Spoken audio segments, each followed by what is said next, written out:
Toco o terceiro sinal e abre-se as cortinas. Uma luz branca forte acende e ilumina o palco. Meus olhos brilham, meu coração pulsa forte, minha respiração aumenta. E um sentimento de felicidade enorme. É o teatro entrando na minha vida, a arte alimentando minha alma, é o palco virando a minha casa. Lá vem eles, lá vem elas, sagrados atores, lindos e imponentes, fortes e brejeiros, irradiando a criação. Comédia, drama, música e ação. Eles pegam na minha mão e me levam para o mundo da magia. Me apresentam Shakespeare, Nelson Rodrigues, Albi e tantos outros. Eu aprendi, cresci, melhorei e entendi que o mundo sem a arte, ele não pode existir.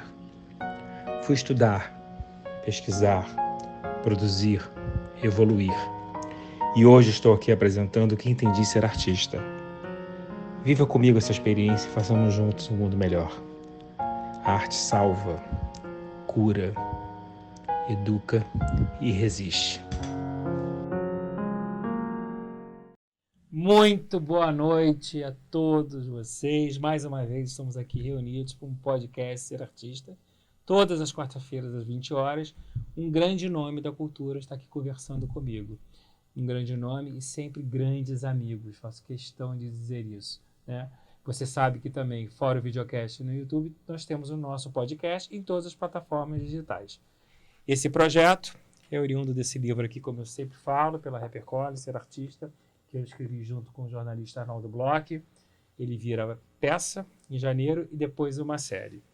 E hoje nós vamos conversar com uma atriz, roteirista, amicíssima, irmã de alma, e que ela tem muito a nos ensinar, muito a passar. Ela também está lançando um livro.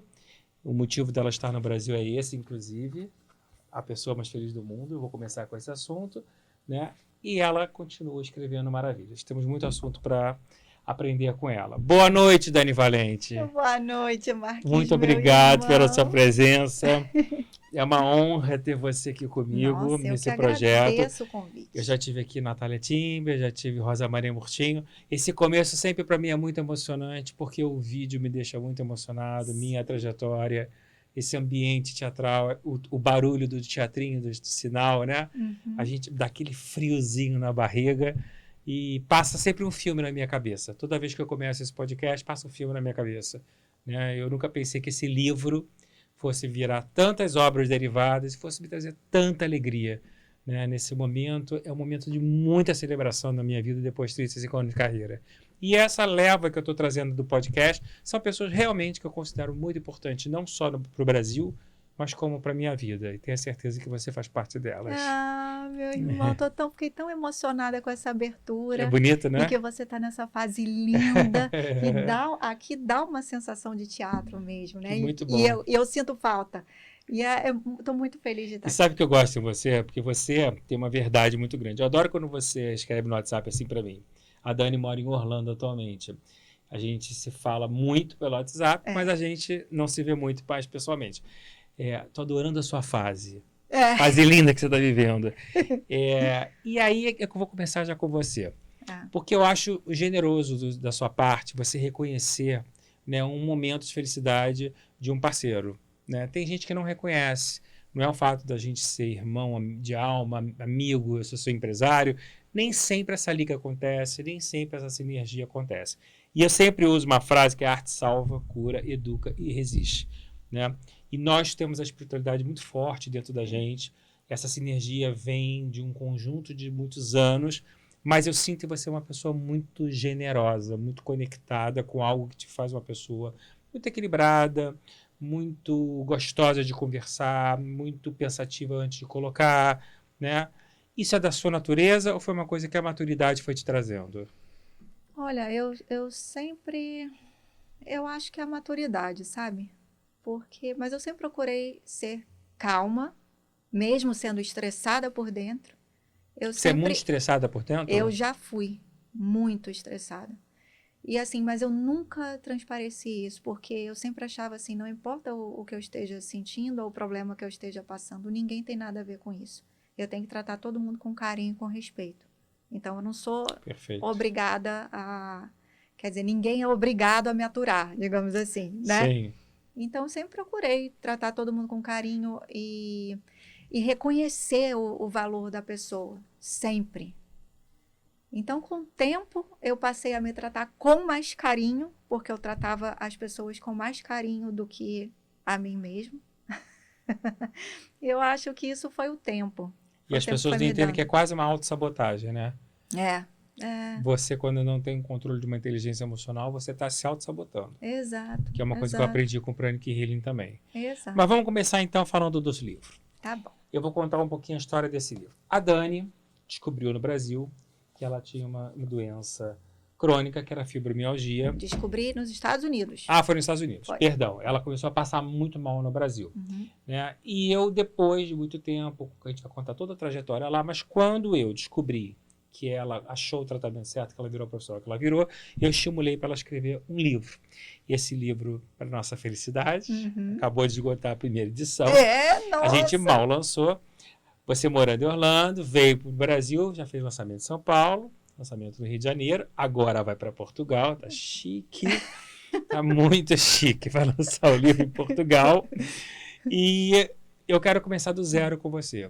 Por quê? Quando eu te sugeri fazer o livro, eu tinha feito uma pesquisa, e você até me corrija se eu estiver errado, fica à vontade, mas quando eu fiz a pesquisa, eu detectei que mais de 35 milhões de pessoas sofriam de fibromialgia no Brasil. Foi uma coisa que eu achei interessante, você então, quando achou o caminho lá fora, trazer para o Brasil. Chega a dizer que é 3% da população dessa doença crônica. Muitas mulheres não eram compreendidas dessa doença, não sabiam que tinham. Os homens tinham vergonha até de falar dessas dores por pressão no trabalho. As mulheres eram mal compreendidas, elas tinham essas dores, mas não sabiam exatamente o que eram, né? E até a questão dos hormônios também, eu acho que afeta, e as pessoas não detectavam. Os homens sofrendo calado, como eu tinha dito, e as pessoas, na verdade, agora que acho que a fibromialgia no Brasil é uma doença que as pessoas têm conhecimento, que as pessoas estão conscientes e estão detectando mais fácil. Então, na verdade, é o seguinte, eu acho que isso é um pouco com você também. Você começou a ter essas dores de passar mal no Brasil e não sabia de cara o que era. Aí eu queria que você contasse, para que as pessoas também entendessem o que você passou, para ver se as pessoas se identificam com os sintomas que você tinha. Sim, Marquinhos, você sabe, antes de ir para os Estados Unidos, como estava a minha carreira. Estava Sim, muito bem. Muito né? bem. Não foi uma coisa, foi para os Estados Unidos porque a carreira acabou Jamais. aqui. Não. Eu estava, na época, contratada do Multishow, estava contratada da Globo, né? Eu estava fazendo muita coisa ao mesmo tempo. E eu senti que o meu corpo não aguentava mais. Então, assim, eu passava... Não aguentava no sentido como? Eu não aguentava levantar da cama, eu me arrastava para ir trabalhar. Imagina, um ator. Era sabe, dor no corpo inteiro? Era mais cansaço, no meu caso, do que dor. Era uma dor, tipo... Às vezes era uma dor como se alguém tivesse fechado uma porta de carro no meu braço. Às vezes era uma dor como... Imagina um urso te abraçando, te apertando 24 horas por dia sem dar descanso. Sabe quando você não consegue mais mexer? Sei. É isso. Então, o corpo inteiro. Eu lembro de você na gravação no teatro, que agora é Prudente, o antigo Manchete, o Trair Coçar Só Começar, que a gente gravava o programa do teatro. Você no camarim, tinha que entrar no palco, você já com muitas dores. Muitas dores. Muitas dores. Eu pedia para o Marcelo Flores, falava assim, Marcelo, antes de entrar em cena, aperta aqui minhas costas, pelo amor de Deus, eu não estou aguentando. E isso era difícil de eu me concentrar com tanta dor assim, né? Então eu tinha muita dor, um cansaço muito grande. O cansaço era igual quando uma pessoa está muito gripada ou quando alguém está saindo de uma anestesia geral. Tá? Então, é um cansaço de você não conseguir subir escada. E as pessoas falavam assim, eu ouvia muito de alguns profissionais, vai fazer ginástica, atividade física ajuda. Nossa. Realmente ajuda, mas a pessoa, quando está em crise, fazer ginástica, levantar para ir ao banheiro. E quanto tempo você ficou assim para ir no primeiro médico, para buscar ajuda médica? Olha, eu aguentei muito tempo. Mas sem tomar nada, você aguentava... Não, eu me entupia de remédio para dor, tudo que tem para dor. E não procurou nenhuma ajuda médica no começo? Não, eu procurei. Eu fui à clínica geral, depois nasceu um caroço aqui, aí eu fui para um oncologista, aí não era nada, e ninguém descobriu o que era isso. Aí depois eu fui no bucomaxilo, aí depois eu nem pensei em reumatologista, né? Eu fui no ortopedista, eu pegava, eu recebia antes de gravar, de 10 em 10 dias, ou uma vez, sei lá, por mês, não lembro direito agora, eu tomava injeção de cortisona nas costas, porque eu não aguentava, as minhas costas inteiras de injeção. E esse tempo todo, nenhum médico detectou que você Não. tinha ninguém. Não, porque quando eu fazia, eles me pediam check-up, meu check-up era maravilhoso.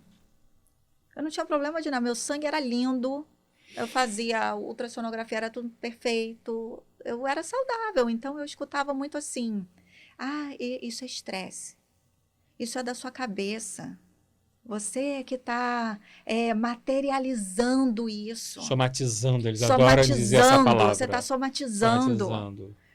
O que você... isso não, você tem que, olha, se acalma. Então me mandaram para o psiquiatra, aí eu tomava remédio, aí eu ficava mais cansada ainda com os remédios.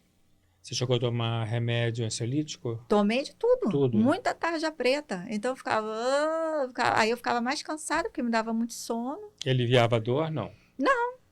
E aí você se muda para Los Angeles, e eu Uhum. acho que foi a Mina, não foi Nician que te falou? Foi a Mina. Foi a Mina Nician. A Mina Nician, para quem não sabe, além de atriz, é roteirista e uma parceira da Dani. Minha parceira de roteiro. Né, de roteiro. A gente vai falar da Mina aqui também, ela é da Talent, e a gente vai falar do trabalho dela. E foi a Mina que lá em Los Angeles te deu a dica de ir procurar essa médica de nutrição holística. Foi, porque eu estava escrevendo um roteiro, que é o agora, que vamos de falar repente, dele. né? Eu estava escrevendo esse roteiro como roteiro de aula na UCLA, na aula de roteiro que eu fazia na UCLA. E eu ia para a UCLA assim, eu tenho fotos, eu me arrastando, mas a aula era muito boa, eu não podia perder. E aí eu falo assim, amiga, eu tenho que desenvolver esse roteiro aqui, mas eu não estou aguentando, você me ajuda? Ela, não, você vai conseguir sozinha, você vai conseguir. Eu falei, não consigo. E aí uma vez ela me ligou e me viu, foi lá em casa, eu estava de cama, e ela falou, chega, não aguento mais te ver assim. Vou te apresentar, eu tenho um amigo meu, ator, que ele tem um problema sério, e me apresentou para essa nutricionista holística que tem o mesmo problema que você, e ela se curou. Eu falei, não tem cura para fibromialgia ainda, amiga, não é cura. Ela, se a cura eu não sei, eu sei que ela tá ótima. Só que você não liga muito não, porque ela é super novinha, não quer dizer, ela sabe muito, tá? É uma coisa aí que... Tipo o quê? 30 anos? Ela tinha, menos até. Sei lá, devia ter uns 28, uma coisa assim.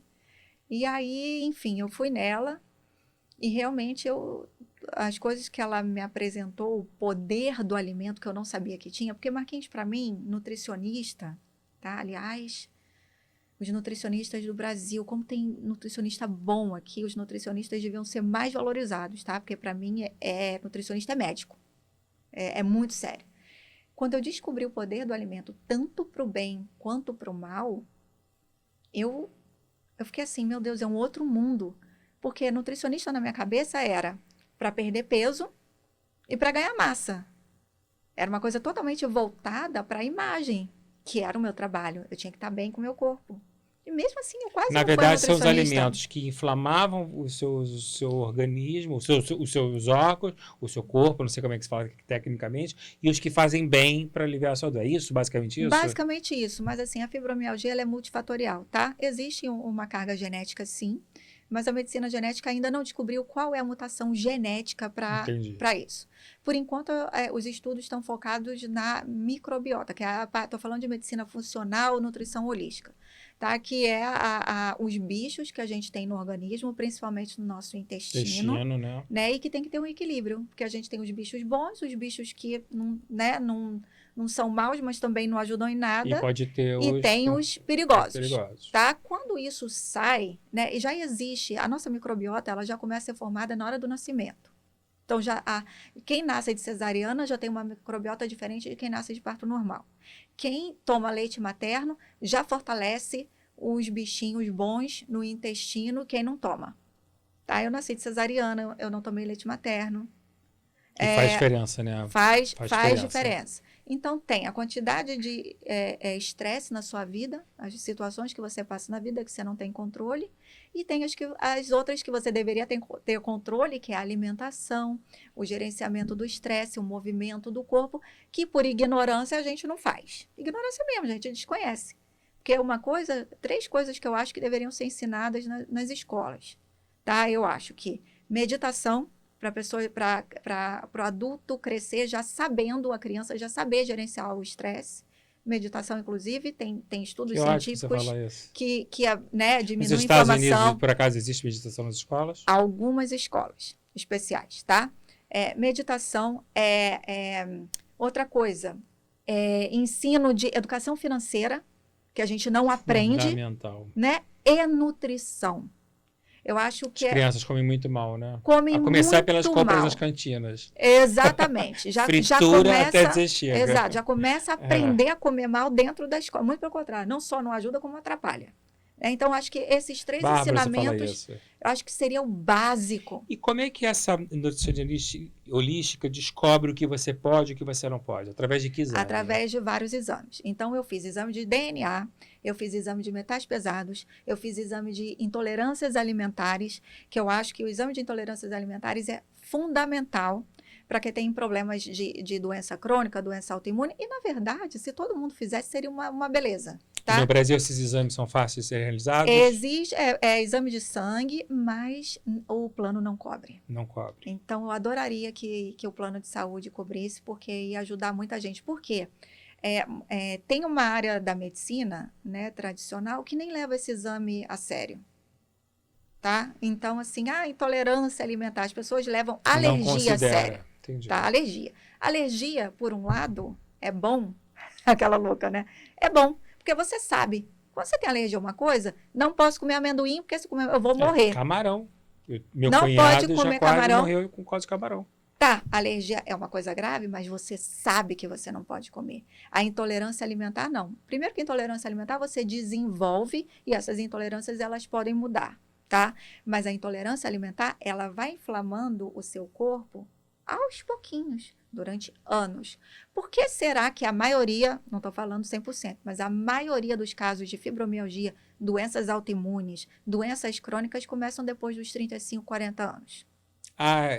Depois dessa idade? A maioria. Tem gente que já tem desde novinha. Deve ser um armazenamento no corpo, né? Tem gente que já tem desde novinha. Tem gente que apresenta, que fala que começou criança, mas é muito raro você ver, tá? Deve ser aquilo que você vai comendo, o corpo vai armazenando, até que inflama.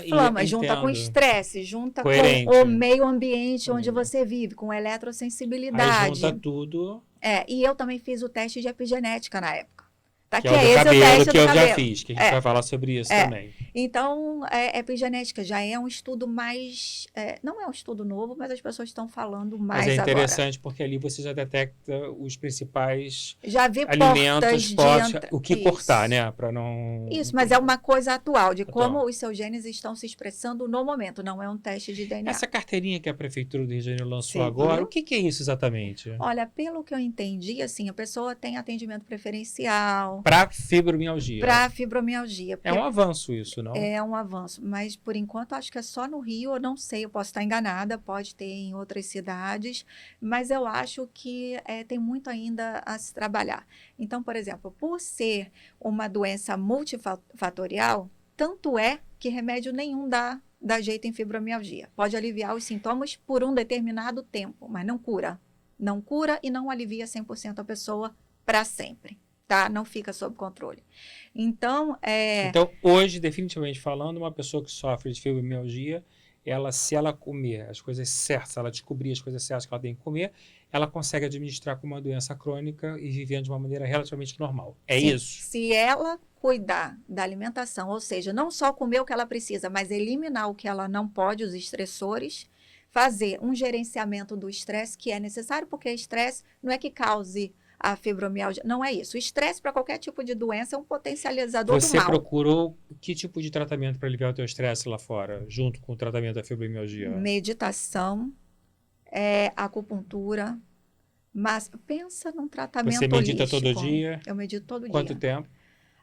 No mínimo 10 minutos, mas o ideal, quando eu estou bonitinha, 20 minutos, 2 vezes ao dia, de manhã e à tarde. E do momento que você começa a comer as coisas certas, quanto tempo você levou para equilibrar o teu organismo para você falar, eu estou administrável? Olha, eu estava dando uma entrevista sobre isso e eu falei assim, acho que eu levei uns 6, 8 meses e aí eu comecei a ver melhor. Aí Cristiano berrou lá da cozinha. Não, 2 meses e meio você estava de pé.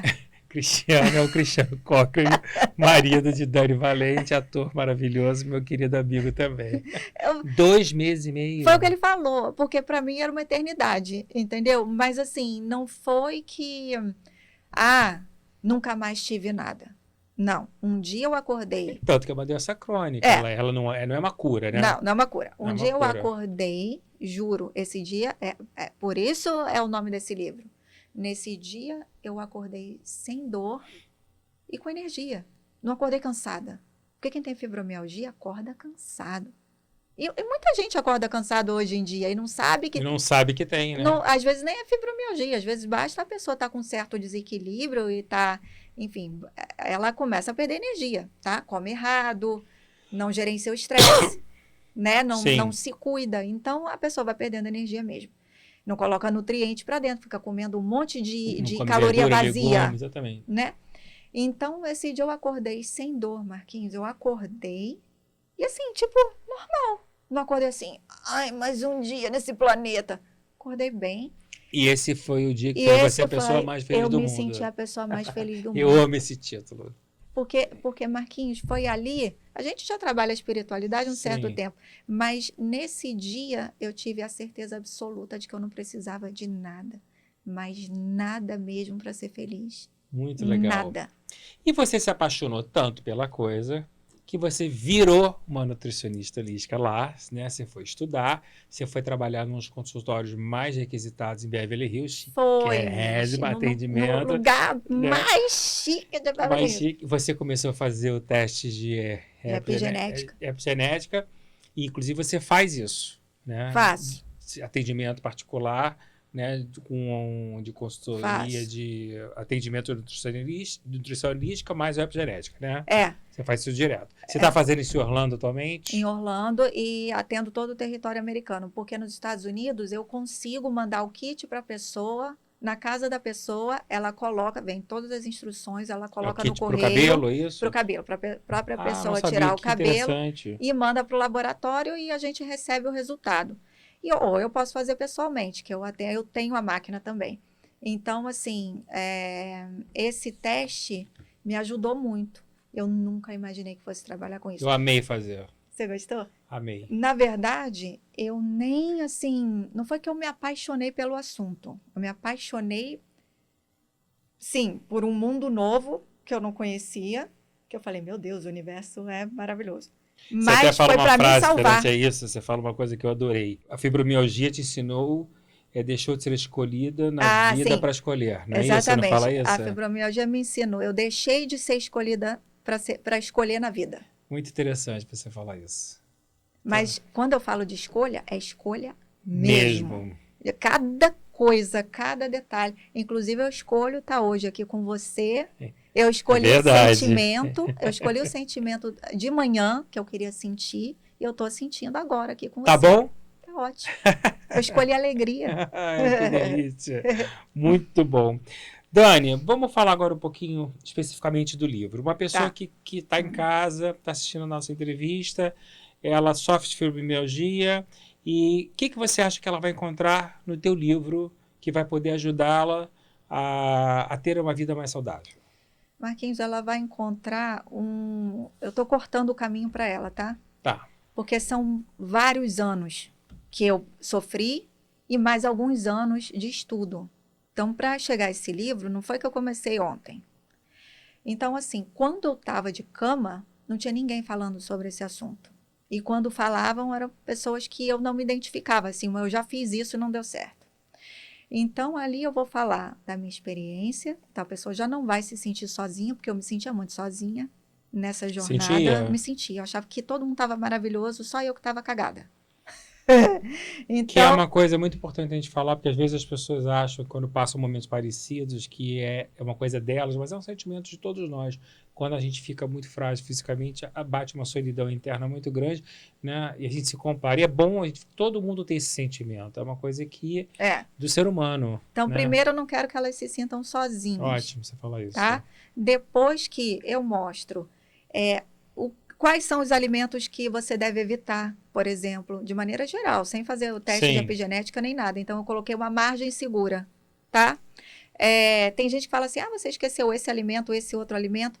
Não esqueci, eu coloquei o que é uma margem mais segura para todo Então, mundo. independente dos exames, já existe um grupo de alimentos que quem sofre Que- fibromialgia já pode cortar, que já vai dar uma melhora imediata. Eu acho que quem seguir as dicas que eu coloco ali já pode ver uma melhora boa. Ah, que Tá? ótimo. Então, corta certos estressores, coloca certas coisas que são boas, dicas de meditação, dicas e meditação que eu falo, gente, é assim, é um tempo para você mesmo. Então, não é. Tem meditação transcendental, tem um monte de tipo de meditação, você sabe muito bem disso, mas tem gente que fala, não gosto de meditação, sou muito agitado. Calma, tem meditação para Sim. você fazer em movimento, tá? E meditação não é do dia para a noite.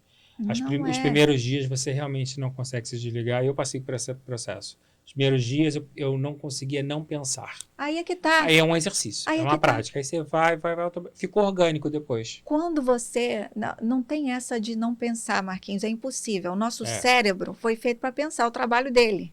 Não tem como desligar o cérebro, tá? O Dalai Lama faz isso todo dia para tentar não pensar, entendeu? Desde que nasceu. Então não vai ser a gente de uma hora para outra que vai deixar de pensar. Então essa cultura que tem, gente, olha só, fechar o olho e não pensar em nada. Não tenta, que o cérebro vai ganhar. Não tem como ganhar. O legal é você continuar pensando. Então, a meditação transcendental, nesse ponto, é maravilhosa. Eu Porque nem tinha olhado para esse lado. porque ela ajuda, assim, a meditação transcendental, você vai num lugar onde tem as pessoas certificadas da meditação transcendental, você vai nesse lugar, eles te dão o seu mantra, um mantra que você jamais vai poder falar para qualquer pessoa. Mantra faz de conta que é caneca, seu mantra. Então, você vai fechar o olho, vai concentrar na sua respiração, só pensando assim, o ar que entra, o ar que sai, só presta atenção na respiração e faz conta que o seu mantra é a caneca. E você fecha o olho e você fica, caneca, caneca, caneca, pensando, tá, né? Falando não. Pensando, caneca, caneca. Aí o teu cérebro vai fazer assim, já mandou um e-mail pro Marquinhos? Já leu a mensagem do WhatsApp que ele te mandou? Já postou no Instagram hoje? Já fez, já foi pegar o seu filho na escola? Já foi não sei o quê? E você acha que vai conseguir? Não vai não, você é estressada. Só que tem a opção de você falar, não consigo meditar, e tem outra opção de você fazer assim. Olha só, cérebro, eu tô vendo o que você está fazendo. Tudo bem, quer falar? Fala aí. Eu vou ficar aqui pensando caneca, caneca, caneca. Que interessante. E aí você fica, e tem uma hora que o teu cérebro começa a ficar cansado de te encher o saco. Então você vai diminuindo. No começo, ele vai falar muito rápido, muita coisa. Vai lembrar de coisa de quando você era pequeno que te aborreceu. Vai te encher a paciência. E você fala, ok, estamos juntos. Ok, eu estou vendo o que você está fazendo. Observa. E aí, com o tempo, ele vai diminuindo.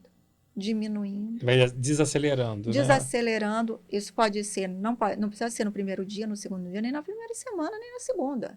Mas o negócio é ali, ó, persistência, o negócio, muito consistência. Muito bom saber isso. Então, não tente lutar contra ele. Lutar contra o cérebro, parar o pensamento, porque não vai.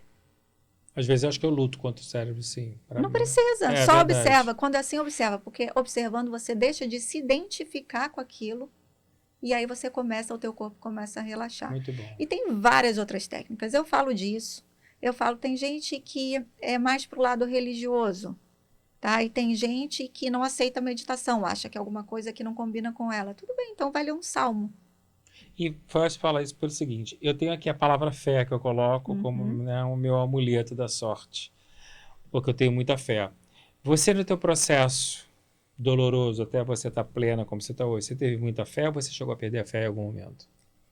Não, eu sempre tive fé, porque assim, Marquinhos, tinha dia que eu ia dormir sem saber se eu ia acordar. Então eu falava assim, e muita gente manda mensagem para mim, eu vou desistir da vida e tal, não sei o quê. Eu recebo esse tipo de mensagem. E eu falo assim, não desiste não, porque uma hora ela vai desistir de você. Né? É natural. Natural você da vida. não tem... Uma hora a gente vai. Então assim, não faz isso. Eu acho que existe uma energia, né? Depois que a gente vai, e tudo é escolha. Então, a gente tem que... Eu procuro escolher... Eu escolhi a luz. Eu escolhi o caminho de Deus. Sem religião. Do caminho da espiritualidade. Sim. amo todas as religiões e tenho fé. Tenho fé porque eu vejo milagres acontecendo na minha vida o tempo inteiro. E você acha que o que aconteceu com você, de uma certa maneira, é um certo milagre, né? Você ir para os Estados Unidos e lá você descobriu que você poderia ficar aqui no Brasil, sofrendo dessa...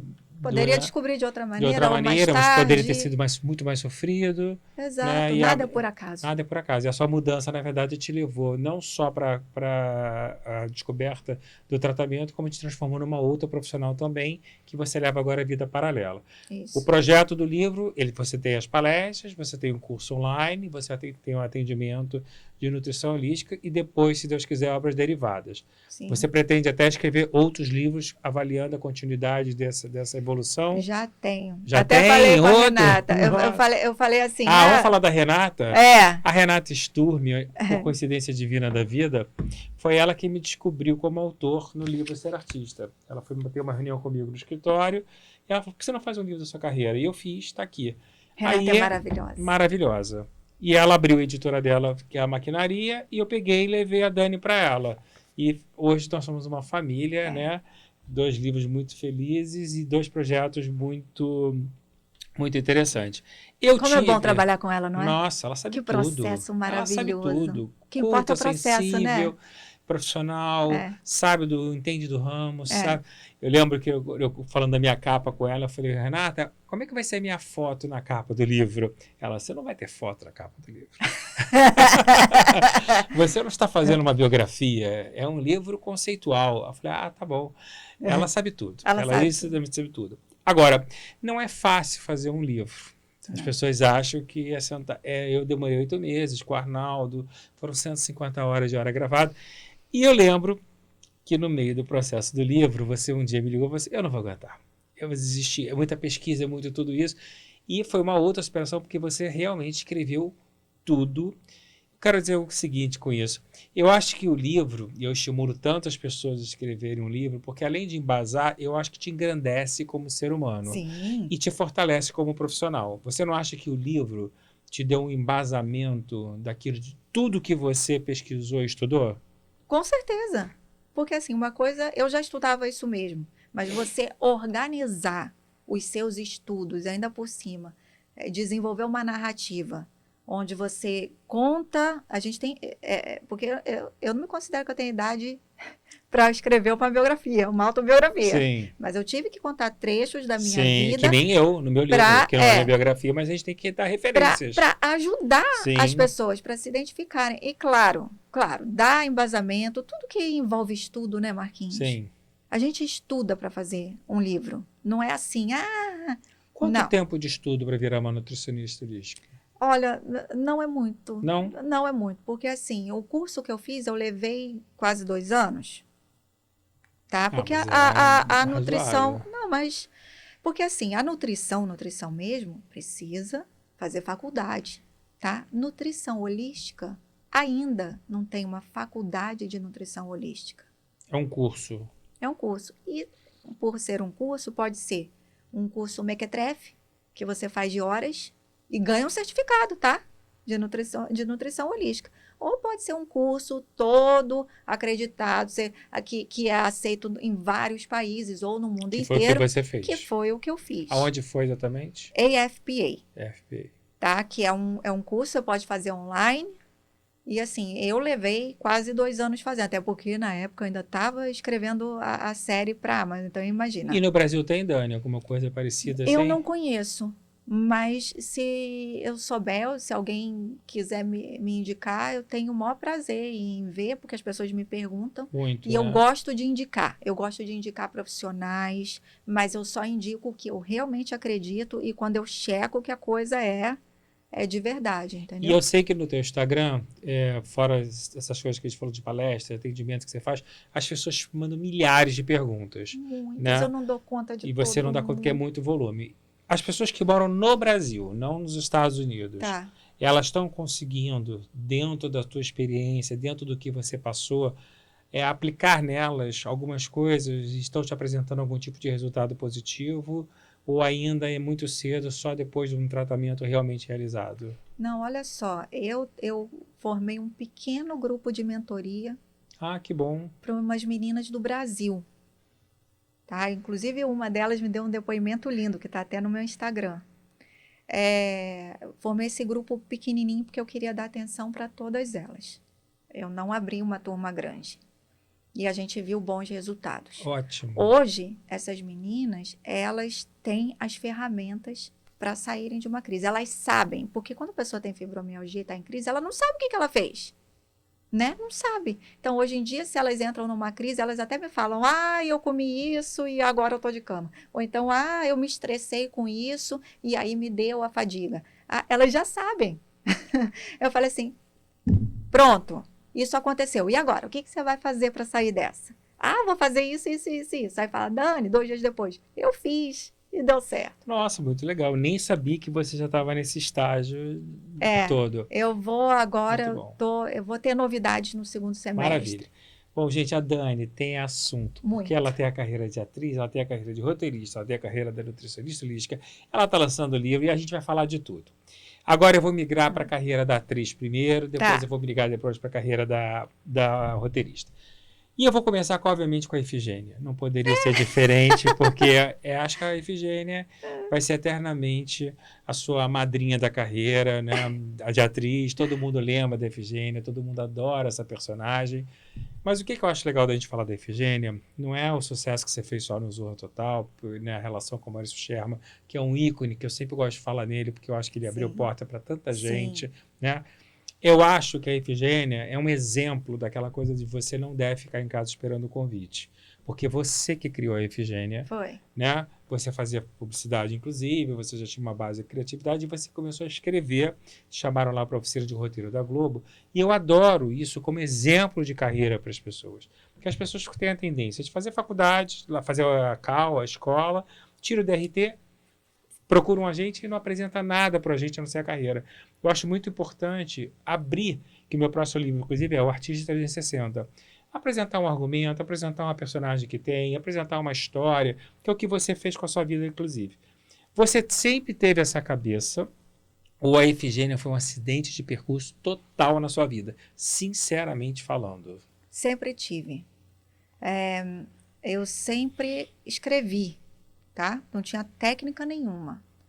E como que aconteceu a Efigênia? Eu cheguei para o Sherman, eu falei, Sherman, eu já estou muito tempo fazendo Zorra, já estou há alguns anos, eu gostaria de ir para as novelas. Ele, não, você não vai sair do Zorra de jeito nenhum. Ele era ciumento, até dizer chega. Né? Não. Aí ele falou assim, o que você quer para continuar aqui? Falei, então, quero fazer um quadro meu.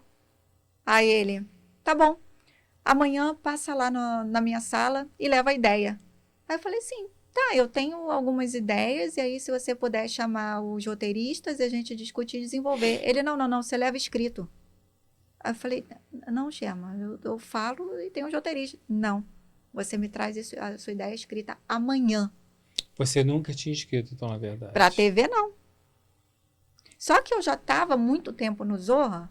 Já sabia de tanto ler roteiro, como é que era o esquema. Eu entendi a estrutura do Zorra. Eu sempre fui de analisar a estrutura de texto. Olha só, eu nem sabia que isso era uma coisa bacana. Eu não sabia. E aí, eu fui para a faculdade, porque eu sempre fui de me meter em faculdade. Fui para a faculdade e o professor falava, olha, vai ter um estágio maravilhoso e tal, não sei o quê. Aí outra, eu consigo um estágio, não sei aonde. E aí eu fui para casa dirigindo, pensando assim, meu Deus do céu. Ainda tem que chegar em casa, tem que escrever um roteiro para levar amanhã para o Sherman. Quais são minhas referências? Aí eu comecei a lembrar de tudo que eu gostava quando era criança. Comecei a lembrar personagens, livros que eu tinha lido, filmes, séries e tudo. E as palavras que me vinham na cabeça. Aí eu cheguei em casa, na frente do meu computadorzinho assim. Falei assim, eu adorava Dini é um gênio. Adorava. E você lembra a atriz, né? Mas aí eu estava escrevendo, Dini é um gênio, estágio que o professor falou. E se for uma gênia que só pode realizar um desejo porque ela é estagiária, ela ainda não se formou, então ela não pode realizar os 3 desejos. E ela vai levar tudo ao pé da letra. Porque eu sempre tive isso com a minha mãe. Eu falei assim, mãe, eu sempre acredito. Marquinhos, eu vou te falar uma coisa. A minha mente, eu aprendi isso com a minha mãe, e eu sempre consegui tudo o que eu quis. Nunca saiu da maneira que eu quis. É o famoso escreve certo por linhas tortas. Exatamente. Mas sempre consegui. Então, assim, eu falava assim, eu quero isso. Aí era tipo Efigênia, acontecia. Mas nunca era da maneira que eu tinha imaginado. Então eu falei, vou botar isso. Que ela leva ao pé da letra, que o universo está levando ao pé da letra Ótima tudo que eu ideia. peço. Então ela vai ser tipo o universo. E aí eu escrevi lá a A história. Efigênia, não, o nome é teu? Ou ele que deu? Efigênia. Eu tinha escrito Eugênia. Aí ele botou Efigênia. Eugênia, Efigênia, eu tinha dado umas 3 opções, tá? E aí eu não lembro como é que foi isso, mas eu acho que eu escrevi Eugênia, que eu comecei Eugênia. Aí tinha a opção Efigênia e tinha outro, eu acho que, se eu não me engano, tinha um terceiro. Mas enfim, ficou Efigênia. E aí eu escrevi, consegui. No dia seguinte eu estava lá, toma. E estava lá, ele já tinha chamado o Cláudio Torres de Gonzaga na época, que era O redator final, o né? redator final na época. E aí o Claudinho leu e falou assim, eu não mexo uma vírgula, tá pronto para gravar. Uau! Aí eu fiz, Aí eu escrevi, eu acho que uns 3, mas aí como eu não era contratada como roteirista, eu não podia escrever, né? Então aí a Por equipe... isso que você foi para a oficina. A oficina Você de já tinha roteiro feito? foi... Não, a oficina de roteiro foi muito depois. Aí os roteiristas desenvolveram os outros, mas o primeiro foi o meu texto mesmo. E eu soube que você fez a oficina da Globo de Atores, acho que da parte dramática. Por engano. Por engano, né? E o Tony Carvalho, nosso querido Tony Carvalho. Você falou com ele? A Dani é boa atriz dramática? Nossa, foi As isso. mágicas mexeram, olha. Uau! Os deuses do teatro. Uau, você viu isso? É. Gente, até as mágicas se moveram agora quando eu falei se a Dani era uma boa atriz dramática. A boa atriz dramática, a máscara da comédia ficou em cima. Ficaram indignadas. Ficaram indignados. É porque o Tony falou assim, não, ela é diferente. É. Aí eu tô falando isso porque é a velha pergunta clichê. Você gosta do drama, da comédia? Claro, eu olho pra você, eu sempre vejo uma atriz gênia da comédia, que eu amo você fazendo comédia, porque não tive oportunidade em ver você fazendo drama, né? Mas você fazia mal o drama? Eu não sei. Você não sabe dizer, Não, né? já fiz drama, já fiz drama, mas nunca assim de... Nunca me deram a oportunidade de mostrar muito, Mas sabe? você curtia fazer o... Eu curti fazer tudo, né? Mas, engraçado, olha, eu nunca me achei comediante. Não? Eu sempre achei assim, gente, esse diretor... Você não se achava engraçada? Nunca me achei. Jura? E continuo não me achando. Não é possível. Até hoje? Até hoje. Mas você é tão engraçada, fez Não tanto... acho. Mas Tô falando que é esquisita? Que doido isso. Porque eu nunca me achei... Eu acho o seu humor peculiar. Eu não acho que você Tá tem um vendo? humor óbvio. Eu acho que você tem aquele humor tipo da Fleabag, daquela atriz que faz a Fleabag. Você não é aquela comediante escrachada, muito... Eu acho que você tem o seu humor específico. Mas é claro que você é engraçada. Eu sou assim, Marquinhos, se eu pego um texto, o texto fica colorido para mim. Eu sei onde que estão as piadas. Sim. Eu sei o tempo que fazer pra galera rir. Eu sei. Mas agora, Dani, sobe no palco, faz um stand-up, conta a piada. Mas não aí sou esse mas tipo aí de é que nem a comediante. Fabiana Carla, ela também não faz isso. Eu não Tati sei. Lopes também não faz Eu isso. sou atriz. Você é uma atriz que faz cômica. comédia. Você Exato, não é sou uma uma atriz comediante. cômica, Essa é uma exatamente. diferença. Exatamente. Inclusive que no meu livro fala, Celinha de Paula explica o que é um comediante, o É. que é um humorista e o que é um ator comediante. São É. 3 coisas completamente distintas. Exato, né? exato. E eu sempre levei a sério, Marquinhos, porque eu sempre pensei assim, se ninguém ri, eu tô contando uma história. Então, até a Efigênia tinha a historinha dela. Eu nunca pensei em fazer rir com a Efigênia. Se você vê, a minha comédia, que eu considero, é a comédia da verdade. Sem Total. obrigação de fazer Agora, rir. foi a Efigênia que te deu a popularidade nacional, né? Foi, porque antes, assim, eu tenho umas turmas, tá? Eu tenho os fãs do Confissões de Adolescente, que foi o meu primeiro Mas que trabalho era na um outro TV. tipo de público, né? Não, tem um público até hoje. Tem. Tá? Tem gente que me para por causa do Confissões. Eu vou falar até dele por causa do Daniel Filho. O Confissões de Adolescente. Tem a turma da Efigênia, tem a turma do Sítio do Pica-Pau Amarelo. Jura? Que... Você fez a Branca... Não, eu fiz a Yara. Yara. Um tempo, a Sininha que dirigia. Sininha de Paula, grande Sininha. Então eu tenho, assim... Que delícia. Tenho uma turma que me reconhece de cada trabalho. Tá, então Agora, já que você falou no Confissões, então eu vou falar no Confissões, porque o Tá. Confissões é um marco, né? É, E você trabalhou com o Daniel Filho. sim. Eu recentemente tive uma conversa com o Daniel Filho de quase 4 horas, que foi assim uma tarde com ele. É uma aula, né? É uma aula encantador, com muita cultura, com muitas referências. É uma troca que eu quero trazer aqui no podcast. Nossa, vai ser E maravilhoso. acho que deve ter sido um ganho na sua carreira como atriz, não só ser dirigida por ele, porque ele é um ótimo diretor de ator. Eu até queria que você falasse um pouquinho da relação ator-diretor, se você gosta de ser dirigida, e o que foi essa relação. Tá. E também a importância do Confissões naquele momento em que a gente não tinha a internet. Tá, vamos lá. O Daniel foi o meu primeiro diretor na TV, né? Eu já fazia teatro, mas eu tinha pouca experiência ainda. Eu fiz o piloto do Confissões, eu tinha 16 anos. Somente emancipou ou não? Não, não. E aí, ele foi, então, era o diretor-professor. Então, o Daniel, ele não permitia que a gente entrasse no estúdio com o texto na mão. A gente tinha que ter tudo decorado. E era assim, o Confissões de Adolescente foi feito em película, 16 Isso que você está falando, milímetros. para quem não sabe, é muito importante, porque tem muito ator que entra no estúdio e não está decorado. É. E é uma regra hoje, os diretores gostam dessa regra, que o ator tem que entrar decorado e não ficar preso ao texto. Porque quando Né? ficar preso ao texto, você não consegue estar 100% presente. Exatamente, é muito importante isso. E o Daniel já tinha isso na Já cabeça. tinha, estou falando de 94, tá? 93, que foi o piloto, 94 foi a primeira temporada. E aí a gente entrava com o texto todo decorado e era em 16 milímetros. O que isso quer dizer? Era feito em forma de cinema. E cinema ele fazia por eixo. Então, por exemplo, cena muito da mais cozinha. trabalhoso, nossa. Então, cena da cozinha. A câmera estava aqui fechada em mim, né? Porque a luz já estava toda aqui em mim. Então, eu tinha que dar a frase do capítulo 1, do capítulo 7, do capítulo, 9, Nossa nessa Senhora. situação. E ele ia falando pra gente, olha, aqui a sua personagem acabou de chegar do lugar tal. E como a gente tinha tudo decorado, a gente sabia a coisa inteira na nossa cabeça.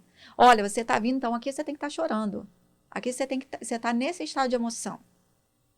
Que estudo de roteiro que tem que ser feito, hein? Que Demais. decupagem, hein? Demais. E fora que os planos são mais longos também, né? E outra coisa, era muito caro. Muito caro. Porque o filme, quando você erra, você joga fora. Pois é. Né? Não podia, a Não pressão para não podia. repetir, Era caro. Cada vez que repetia, catim. a produção queria morrer. Exatamente. Então, por isso que a gente tinha que ter tudo decorado também.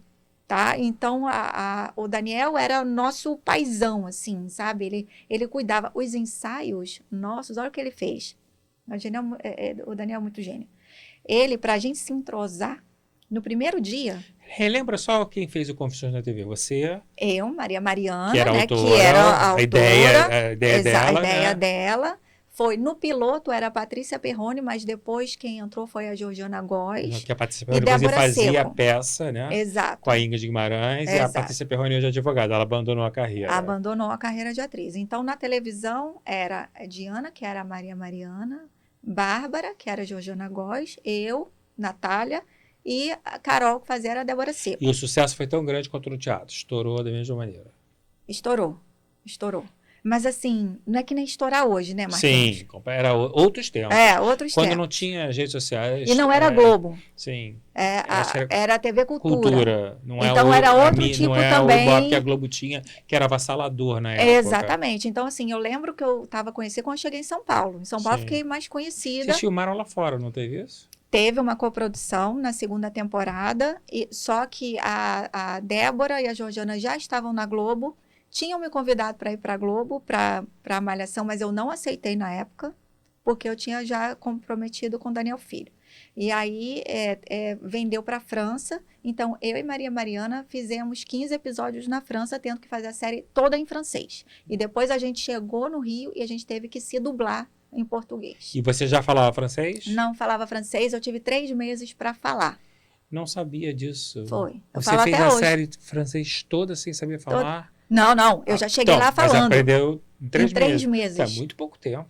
Mas Eu não aprenderia. mas aprenderia, sabe o quê? Primeiro que eu tinha 18 anos. Ah, Com 18 anos a gente aprende você qualquer aprendeu, coisa. é verdade. Outra coisa, eu não tinha outra opção. Eu tinha que falar. Eu não tinha a opção de não falar. E você chegou aqui e dublou em português. E eu cheguei aqui, eu e Maria Mariana dublamos em português. Que exercício, hein? Foi Que demais. exercício. Interpretar em outra língua, porque achar o tempo de comédia em outra língua, que era outra coisa. Isso serviu para treinar muito o meu ouvido. Sim. Sabe, hoje quando eu vejo alguém fazendo comédia, eu falava isso até no Prêmio Multishow de Humor, quando eu trabalhei como júri. Eu escuto como música. Então eu falo que é interessante o tempo de comédia desse comediante, porque para mim é música. Sim. Eu escuto o tempo dele, sabe? Muito Isso me ajudou muito.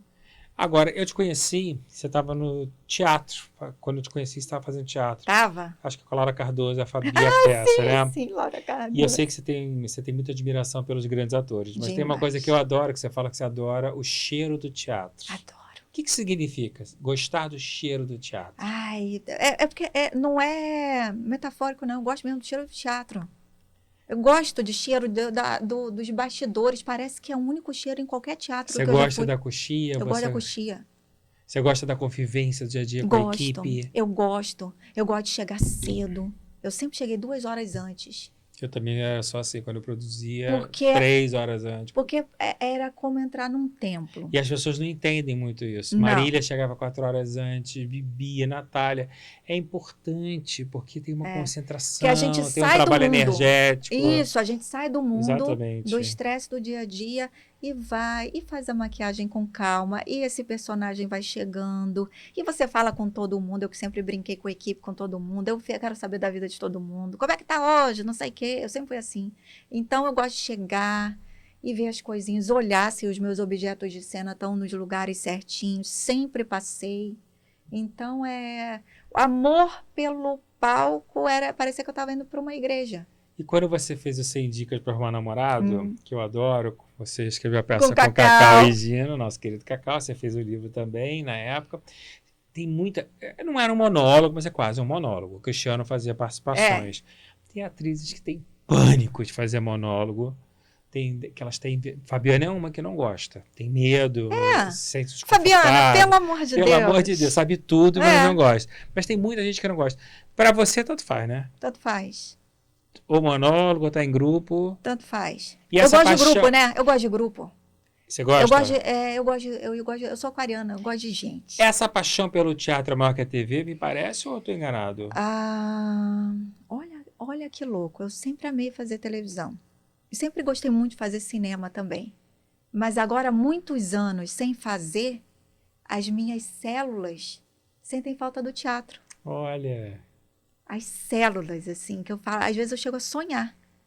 Então é sinal que a atriz está falando um pouquinho dentro, não? Eu sempre fico falando isso. Eu tenho muita coisa da roteirista para falar, mas é porque eu tenho loucura de vontade da Dani voltar a atuar. Inclusive, quando ela estava morando em Orlando, ela teve convite para fazer novela, ela não pôde vir.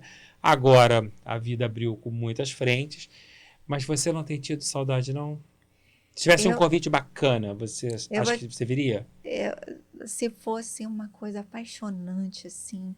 Sabe por que, Marquinhos, hoje, eu já te falei disso do processo. O processo, para mim, é mais importante que o resultado, tá? Embora eu só me meta em coisas que eu acho que o resultado vai ser bom, tá? Tá. Mas, para mim, o processo é muito importante. Então, assim, eu fico pensando, será que o meu corpo vai aguentar esse processo? Você tem medo da resistência? Eu tenho medo do meu corpo físico. Eu tenho medo do meu corpo não aguentar. Porque o teatro, ele tem uma demanda do corpo muito forte. Então eu fico pensando, e se um dia eu não acordar bem? E a televisão também tem isso. Grava uma novela, você grava 12 horas. Essa batida que eu tô aqui, entendeu? Fazendo muita divulgação. Indo para estúdio de novo. E você está sentindo aqui? Eu estou começando a sentir. Eu preciso ter intervalos. Então, para o corpo descansar. Meu corpo precisa descansar. Então, se eu entrar numa batida de gravar todo santo dia, eu não sei se isso vai ser bom para Mas, na verdade, tem um desejo, mas você tem um receio do corpo. Exato. Dani, você que veio de um humor... Eu acho que você tem várias passagens do humor, mas o Zorra... Tinha um pouco... O teu quadro era muito naíve, tinha uma coisa muito ingênua, né? Que a criançada adorava. As crianças adoravam. Eu falava que o público infantil assiste, o Sherman falava assim, de onde você tirou que as crianças assistem? Eu falei, onde eu tirei? Sai comigo na rua. A Efigênia é uma Xuxa. E hoje, fazer humor hoje, as coisas mudaram muito, né? Muitas coisas eu acho que são justíssimas, né? É claro que a gente não tem que fazer piada mesmo, piadas racistas, piadas Não, homofóbicas, tem que acabar de vez. Essa é uma evolução o humor ter mudado, mas de uma certa maneira tem um lado do humor que ficou mais difícil da gente desenvolver, Aham. né? E acho que está tudo certo, acho que é isso mesmo, a gente tem que respeitar o próximo, mas temos que repensar a forma de fazer humor, Uhum. né? Você, ao meu ver, fez sempre um humor muito gostoso, muito respeitoso. É uma linha que eu gosto muito, né? Eu acho que esses tempos que nós estamos vivendo, de não agredir, acho muito positivo acabar com isso de vez. Você tem essa mesma visão da gente realmente buscar um humor mais saudável, mais leve, e principalmente nesses tempos que a gente vive? Eu acho. Eu acho que assim, eu vou te falar até em termos de roteiro, tá? Por exemplo, a Shonda Rhimes, que é Uma showrunner dos Estados Unidos, uma né? grande showrunner, né? Agora tem a Shonda Land, né? Ela escreveu Grey's Anatomy, Scandal, É muito é sucesso. muita coisa Muita dela, coisa. tá? Ela fala uma coisa muito interessante. Quando a sociedade está passando por um momento difícil, né? É hora de jogar a comédia para um lado leve. Quando a sociedade está vivendo um momento melhor, você pode pesar na comédia. Isso vale não só para a comédia, Interessante. mas para o texto. Ela falou que quando ela escreveu o Scandal, que era sobre os bastidores da política, aqueles escândalos todos, ela falou que a fase política e econômica dos Estados Unidos estava bem tranquila, estava estável, tá? Então ela podia fazer isso. Depois que tudo aconteceu, ela falou assim, eu não poderia jamais escrever essa série agora. Que é uma coisa também que acontece com os tempos. A gente tem que se adequando aos tempos, né? Exatamente. Então, se agora está todo mundo muito sensível, não é hora de ficar pisando em feridas para dizer quem tem razão. Concordo 100%. Dane-se quem tem razão. Tá difícil fazer humor? Tá difícil pra caramba. Por quê? Não só porque a pessoa, quando ela está escrevendo uma comédia, que ela não tem a intenção de magoar ninguém, as pessoas estão de um jeito que elas estão começando a achar cabelo em ovo. Uhum. Então, às vezes, você escreve realmente ou faz uma piada falando assim, poxa, eu não olhei com esses olhos, né? E, de repente, você ofende uma pessoa. Agora, se tem já uma intenção de pegar ali, esse tipo de comédia não me atrai. Não me atrai como comediante. É um texto que eu não falaria, por exemplo, eu não acho graça. Nem eu. E outra, eu gosto de humor inteligente. Que não ofende, que não deprecia ninguém. É um estilo. Tá? Tem vários comediantes na história dos Estados Unidos, na história do mundo inteiro. Tem vários comediantes que esse é um estilo, né? Que é o estilo ofensivo mesmo, que é o estilo da crítica, que faz também pensar.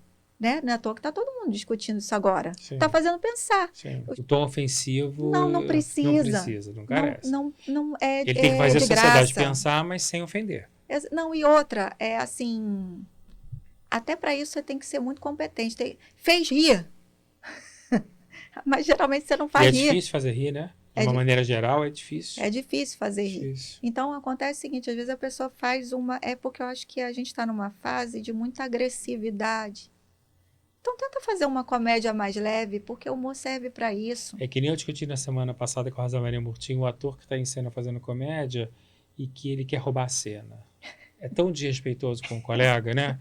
É aquele que faz o caco. E todo mundo vê. Todo mundo vê. Dá vergonha. Vergonha, ele não tem pudor nenhum de não respeitar a marca do diretor, de querer tirar o riso fácil da plateia, de querer atrapalhar a cena do colega. Essa ética, ela não pode se perder em nenhum momento. Você começa a se ligar de uma maneira profissional no roteiro, você já vinha no roteiro, mas eu acho que o Roberto McKee mudou a sua cabeça, né? Acho que foi no curso que você fez. O Robert McKee? Não foi? Foi. O Robert McKee foi o primeiro grande encontro que você teve que te deu um clique. Foi. De você seguir. Que eu falei assim, eu acho que eu sei fazer isso. E eu lembro que foi um convite da Jaqueline Cantori. Foi. E eu gosto de falar nela porque foi minha primeira chefe, né, na Globosat, quando eu produzia o Pequenas Empresas e Grandes Negócios, que está no ar até hoje, é uma coincidência divina. O que o Robert McKee te trouxe que mexeu tanto com você? Porque você sempre fala dele e seus olhos brilham. E você sempre fala assim, não, ele mudou a minha cabeça. O que ele mudou? Porque eu sei que ele tem vários Oscars, né? Ele escreveu... Ele tem alunos que ganharam Oscar. Ele foi mentor desses alunos, desses roteiristas. Ele é tipo o papa do roteiro. Papa do roteiro. Até hoje, né? Até hoje. Robert McKee é uma referência para qualquer roteirista no mundo, tá? O que ele mudou a minha vida é o seguinte, eu sempre tive muitas ideias. Sempre. Se você quiser falar assim, vamos fazer uma reunião de ideias agora? Você sabe como é que eu vou falando. E não para. É uma coisa que chega até a me encher o saco. Um pouco. Eu tenho muitas ideias. Só que não adianta a pessoa ter ideia, porque ninguém ganha Oscar de melhor ideia. Não.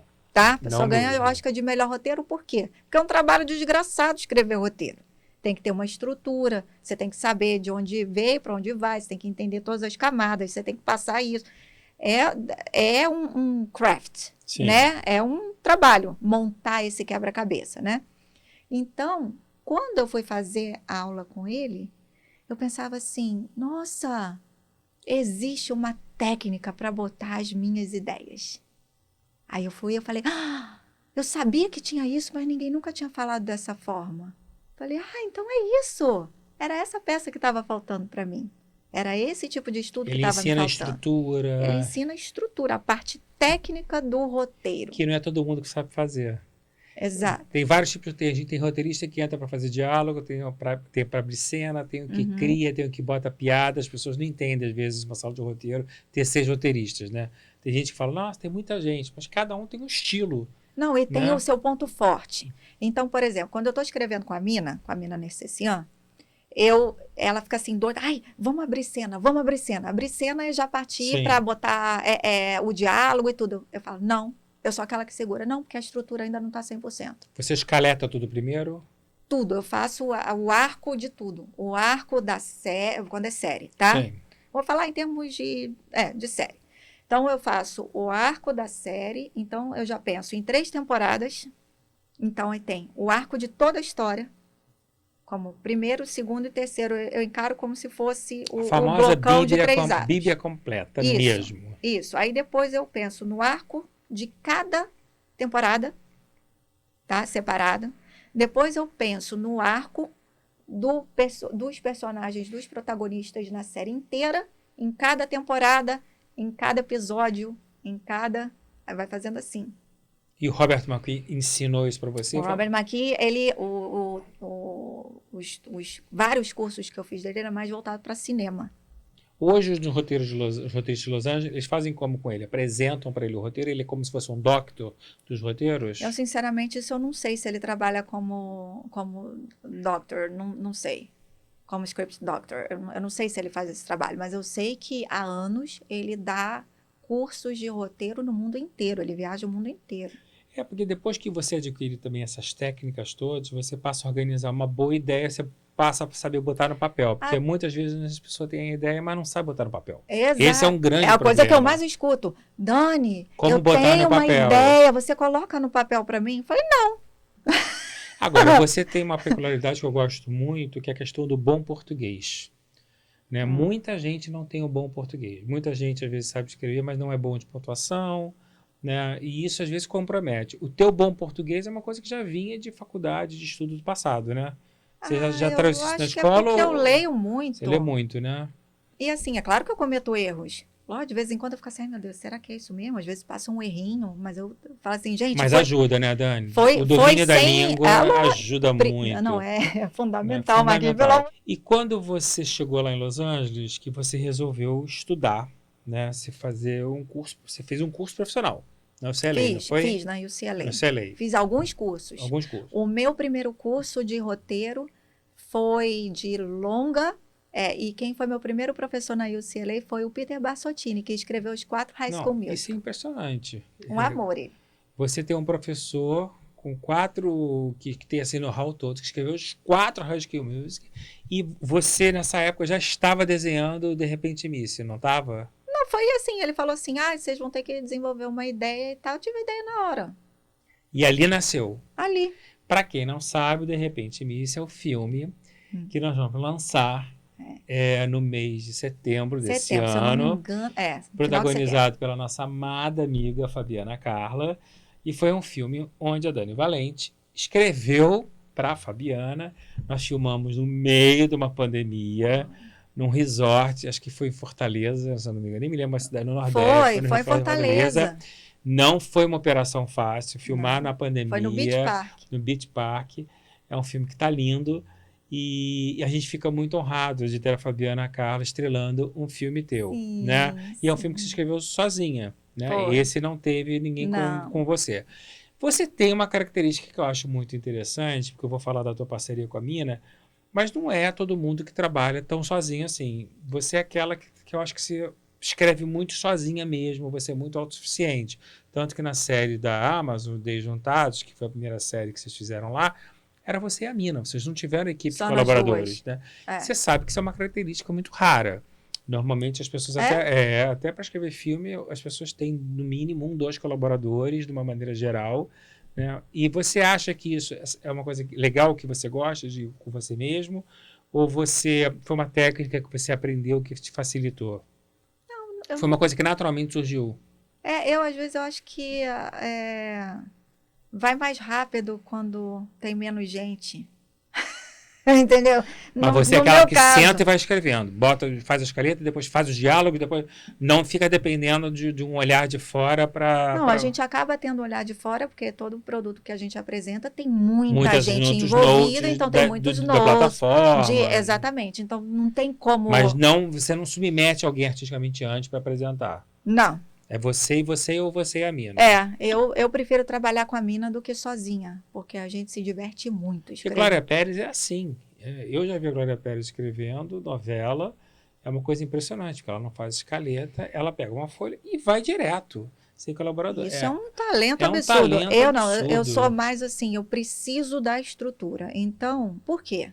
Porque nem todo dia eu estou com vontade de escrever, nem todo dia eu estou inspirada. E se eu tenho uma estrutura, eu posso parar naquele ponto ali, que quando eu voltar, eu vejo onde eu estou na estrutura e onde eu tenho que continuar. Então, facilita a minha vida, o meu dia a dia do trabalho. E o Miss... Miss Beach Star. Não. De repente Miss. Porque era... A gente já mudou muito, cinema assim, muda muito o nome, muda né? O nome, Você chegou a submeter esse roteiro ao professor? Não. Eu mostrei para ele. Dele é o Peter Bassanti. Eu mostrei para ele até a estrutura. Mas agora, depois do filme pronto, eu você tem que mandar para ele. Eu vou mandar para ele. Porque eu acho que é muito histórico. Você tá, eu vou mandar para ele. Um filme sendo realizado que surgiu na aula dele. E ele virou... Foi muito engraçado, porque a aula era toda em inglês. Eu tinha acabado de chegar, meu inglês não estava assim tão incrível, 100% né? ainda, né? E aí eu sentava na frente, né? Esforçadona ali em aprender. E aí ele falava assim... Ele pegou as ideias... Ele era tão genial, Marquinhos... Tão genial que ele pensa 16 alunos numa classe, ele leu a sinopse de todo mundo e ele falava o nome dos personagens sem ler, de cada um. Ele falava assim, a Mônica naquela cena tal, naquele trecho tal, deveria fazer isso assim, assim, saber o nome da minha protagonista, saber o nome do protagonista do filme, todo mundo. Ele ainda dá aula, não sei ler, ou já parou? Eu não sei se ele ainda dá aula, porque ele não precisa dar aula, né? Ele falou assim, olha só, Daniele, olha o conselho que ele me deu. Ele aproveita isso aqui, porque eu dou aula, porque eu com vocês, eu tô tendo como se fosse um encontro criativo. Depois que você vender o seu projeto, você vai ter muito encontro com executivos. Sabia ele muito bem o que ia acontecer. Você vai encontrar muito com executivos. Mal sabe as pessoas. Com advogados, com adultos. O quanto é desgastante que a gente passa para desenvolver o projeto. Então aqui não, aqui é todo mundo falando de criatividade, então aproveita. Aqui é só o prazer. E ele falava assim, quando ele leu, ele estava lendo, eu não sabia que era o meu, ele falou assim, tem gente que é comediante aqui. Que legal. Que legal. Temos comediantes aqui. Ele falou muito bem falado, é que nem um ator na escola de teatro. Tem que aproveitar muito. Tem que aproveitar. Porque ali é só estudo e arte, depois que vai para tem que aproveitar. Pro mercado. complicado. Aí vê a disputa, as mazelas. Aí você vira produto. Quando você vira produto, já era. Mal sabe as pessoas como elas são felizes nas escolas. Exato, porque aí ainda tem o sonho de emplacar um trabalho. Essa emoção é muito boa. Bom. E Dani, eu acompanhei tudo muito de perto, tanto o filme quanto a série, né? Claro, se fosse a gente acompanha tudo. E percebi claramente, né, o quanto foi doloroso no bom sentido, assim, quanto é árduo o trabalho de fazer uma série. Né? É muito árduo. Então, e nem eu sabia que era tão árduo, porque além de vários drafts que você vai fazendo, vai alterando, né, você fica sujeito a muita gente palpitando.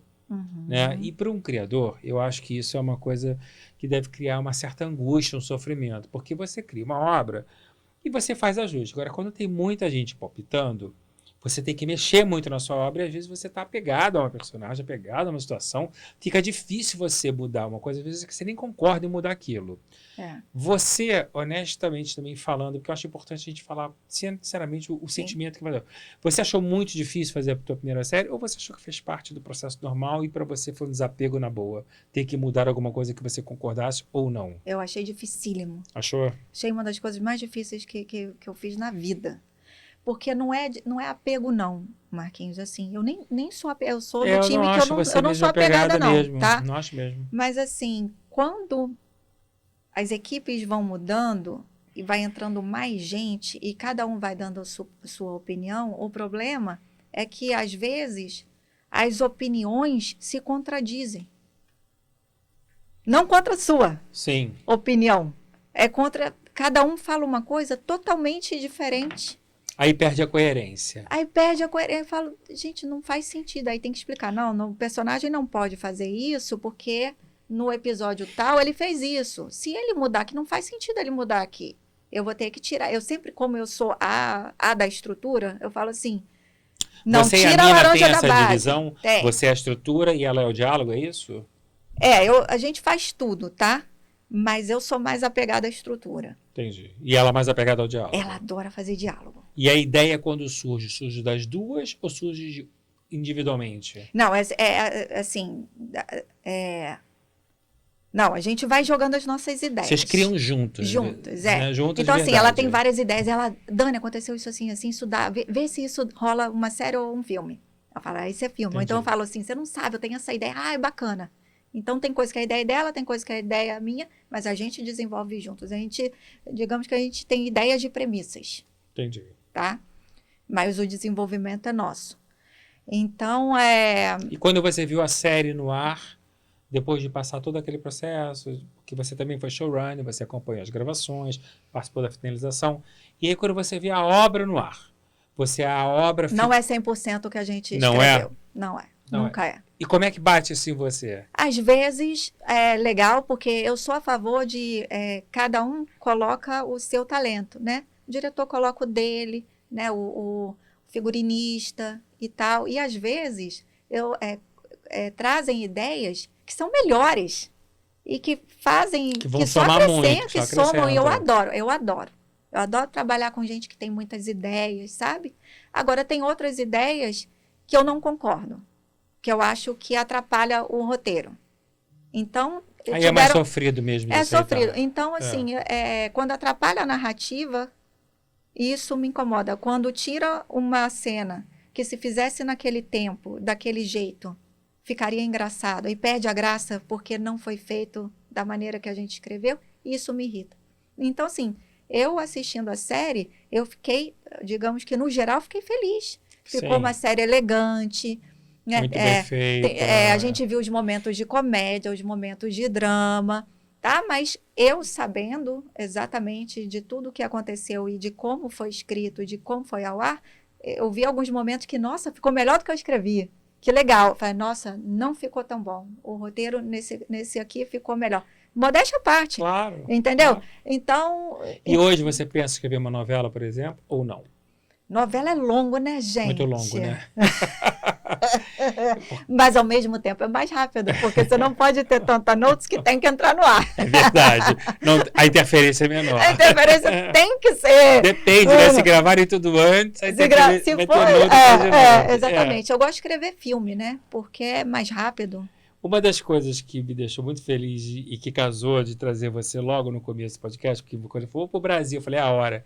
Né? Porque eu comecei o podcast com as grandes damas, Natália e Rosa Maria, vou continuar na sequência com a Ana Lúcia e Ana Rosa. Que legal. Mas eu adorei ter você logo de cara, né? Porque não só para aproveitar para divulgar o livro, mas por um exemplo que eu gosto muito de dar, que é o Artista 360.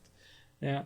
Eu acho que você nasceu para uma coisa, você foi evoluindo, você acabou levando sua carreira para outros caminhos, né? E é muito bom o artista poder perceber que ele não precisa seguir num único modelo que deu certo pro resto da vida, que o artista tem que se adaptando às oportunidades que a vida vai surgindo. Então hoje eu tenho várias atrizes que viraram atores, diretoras, roteiristas, e nenhuma abandonou a carreira, outras viraram só autoras, e a vida vai se desenhando. Então, eu acho importante ter esse sentimento de possibilidade de conhecimento, estudo e formação para abrir o leque. A minha pergunta para você é o seguinte, você sofreu com o desapego da atriz para virar roteirista? Não. Não falo nem para nutricionista não, para roteirista, porque a roteirista está dentro do sistema de arte.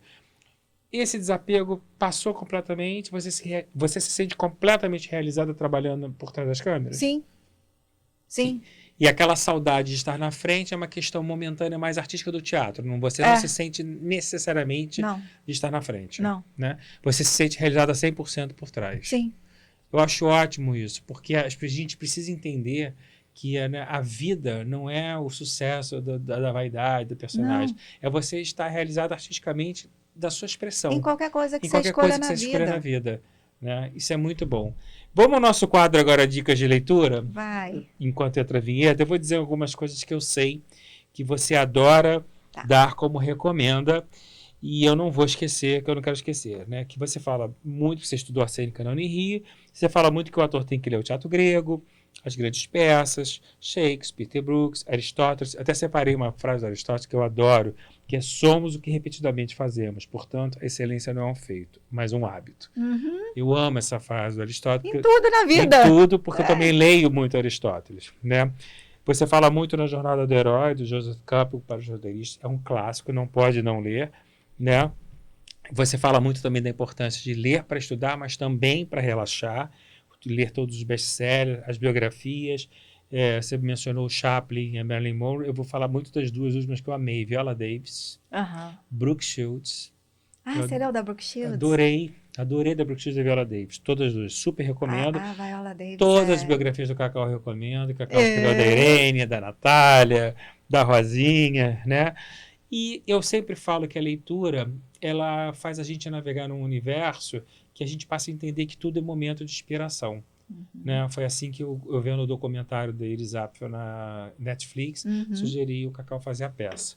A minha dica de leitura, antes da sua, é um livro do Caco Ciocler, meu amado Caco Ciocler. É um livro que ele escreveu sobre a história da avó dele pela editora Planeta. E esse livro, se Deus quiser, ainda vai virar uma obra derivada também. Tá? E eu recomendo que todos vocês leiam. É imperdível. É uma história linda. Né? Já leva para você. Ah, é? Claro. Obrigada. Aquela que pede. Caco, Dani Valente está levando seu livro. Vou ler. Que maravilha. Agora eu quero saber qual a sua dica de leitura. Olha, eu gosto muito de biografia, né? Gosta também? Eu não tenho esse livro aqui, mas uma das biografias que eu jamais esqueci, que eu li, eu tinha 15 anos de idade. Biografia da Sarah Bernard. Ah, que chique. Se você, jovem atriz, por favor, leia a biografia da Sarah Bernard. Porque pensa que naquela época, que não tinha nem fotografia direito, não tinha nada, a mulher conseguiu ser conhecida no mundo inteiro. Muito moderna para a época. Tônia Carreira fez ela lindamente no teatro. Fazia teatro. Ela fez uma Sarah Bernard inesquecível. Ficou famosa no mundo inteiro fazendo teatro, numa época que, antes do mass media, antes dessa mídia louca. Excelente dica. E já vou pegar uma coisa que você falou. Adorei a sua dica. Essa coisa da mídia ao extremo. Você me disse, fez uma observação que eu adorei em função da nossa conversa de hoje. Eu acho que há uma superexposição da vida íntima absoluta de muitos colegas e que eu não gosto, nunca gostei. Desde quando a gente começou a carreira, eu lembro quando a revista Caras queria fazer a Caras do artista, Eu nunca gostei que os artistas mostrassem a sua casa, o que Uhum. comia. Também Eu não acho gosto, que não. ator tem que mostrar trabalho, né? E as redes sociais mudaram completamente o conceito, o que eu acho que é para pior. E hoje é uma exposição quase que gratuita de você expor tudo, né? Desde as opções sexuais, como expor, como fazer. Eu acho que a gente está passando do limite de algum tempo. A gente tem que pensar nas consequências com as crianças, né? Porque quando a gente fala para todas as idades, nem todo mundo tem maturidade para entender tudo que está sendo dito. E hoje as crianças têm acesso a qualquer tipo de informação, né? E a responsabilidade dos pais é triplicada. Você me disse que lá fora as pessoas que estão na mídia, elas se expõem menos na vida íntima, é isso? Olha, eu não vejo tanto quanto aqui, não. Eu não sei muito da vida sexual dos atores de lá fora, não. Daqui a gente Mas você sabe em acha que eles falam detalhes. menos nas mídias Falam sociais? menos. Falam, a Eu não galera sou lá. ligado nas fofocas, eu não me ligo mesmo. Uma coisa Eu que eu não tenho também não nem tempo corri para muito. isso.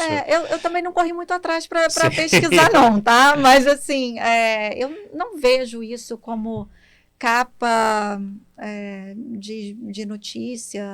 Só o que o paparazzi realmente faz para vender, que são aquelas fotos da rua que Claro ele, que de né, vez em quando os escândalos tem um naturais, mas escândalo não é ou ele um artista. expondo, é o escândalo que vazou, Tem né? algum artista que fala alguma coisa e vira realmente uma notícia, mas assim, não é muito comum de se ver, Eu não. acho muito saudável. Eu acho que está na hora de todo mundo diminuir um pouco a exposição. Eu acho que é Eu um acho bem que que vai fazer a todos nós, a vida de cada um. E se você quer respeito, também se respeite. Eu acho que está faltando um pouco se respeitar. É a minha visão do momento assim atual, do que eu sinto das pessoas. Eu acho que a exposição demais, você abre uma porta para julgamentos, para entrar na sua vida, né? assim, eu nem julgo muito não, mas eu simplesmente não me interesso pela vida sexual das outras pessoas. Que bom, Dani. Eu Então, acho muito bom. então assim, é a mesma coisa que alguém falar assim, sei lá, eu faço isso. Eu falo, não te perguntei nada. Agora, a família virou um bem muito precioso nesse tempo todo, desde que a Valentina nasceu, né? Eu te conheci antes da Valentina e eu sinto que depois que você teve a Valentina, a família toma um outro rumo, né? Vocês três têm uma vida que ficaram muito mais unidos até porque Sim. moram lá fora, né? Quase que tem uma sobrevivência de autodefesa e ao mesmo tempo solidifica uma coisa muito gostosa, né? A gente é muito caseiro, entendeu? Isso é muito bom, né? A nossa vida é muito simples, assim, não é... É um dia a dia muito gostoso, sabe? Valentina te traz muita informação do mundo adolescente da criação da A escola? gente troca tudo. Ela lê as suas coisas que você escreve? Nunca quis ver o Confissões de Adolescente, não ver as amigas... sabem que eu fiz Xuxa, o Mistério de Feiurinha, teve uma amiga lá que fez um aniversário da Branca de Neve, não a da Disney. Em Orlando era ou Los eu. Angeles? Não, uma brasileira que mora em Orlando. Isso já em Orlando. Em Orlando já, e que ela falou assim, tia, eu fiz o aniversário, você era o meu tema de aniversário. Eu falei, jura? Que legal. E ela falou assim, eu até te convidei pelo Instagram e você não viu. Você não conhecia ela na época. Eu não conhecia. Aí eu tava levando a Valentina no aniversário dela. Eu falei assim, viu? Demorou, mas eu cheguei pro seu aniversário. Então, assim, as amigas sabem mais da minha carreira do que ela. Ela não... É tipo, só mãe dela, não tem que ficar, sabe? Muito legal. A sogra de Dani Valente é a Marília Gabriela. E vocês são muito amigos e a gente ama a Gabi. Vocês têm uma troca muito legal. Demais. A Gabi tem uma troca com você artística também ou não? Tem. Tem? A gente... Em que nível, por exemplo? Ela assim, os planos que ela tem, né? Os projetos dela, ela me fala o que vai fazer. Porque eu tô ela é interessada desafiadora, né? nisso. Ela gosta do teatro, né? Ela ama o teatro. Ela produz, ela não se acomoda. Não.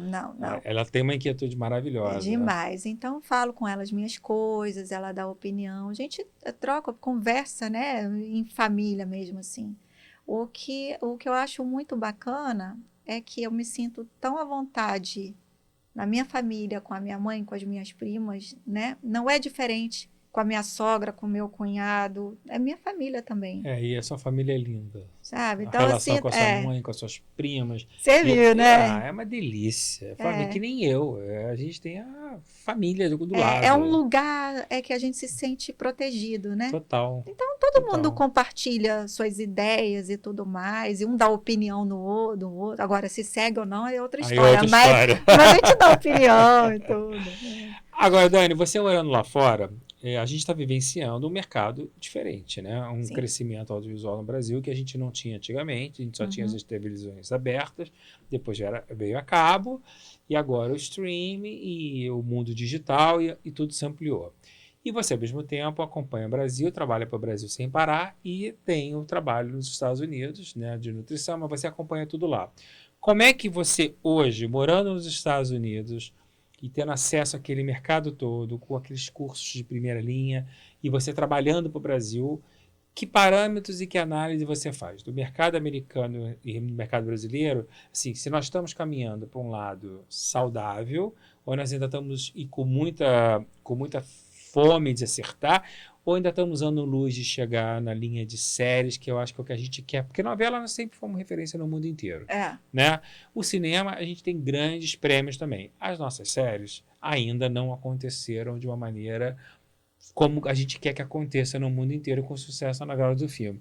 Nós estamos caminhando para esse processo? Como é que você analisa tudo isso? Eu acho que nesse sentido de séries, né, com esses streamings aí, as coisas estão cada vez mais globalizadas, né? Hoje você não precisa, um brasileiro não precisa ir para Hollywood para fazer sucesso nos Estados Unidos. Nem precisa gastar dinheiro investindo na carreira em Los Angeles, porque ele pode ser visto numa série. Não precisa gastar dinheiro nem com a passagem. Nem com a passagem. Nada. Eu falo isso o tempo inteiro. Então, assim, o que eu vejo, o mercado americano é gigante em vários níveis. Não tem um mercado grande de cinema e produções independentes, um mercado bem grandão, assim. Tem o outro nível que já é um nível maior, que já vai para as séries, outro que é totalmente internacional, filme hollywoodiano, bilhões de dólares, Avatar, tá? Que são os grandes estúdios, as grandes marcas. Exatamente. Então, assim, tem mercado... De todos os tipos. De todos os tipos.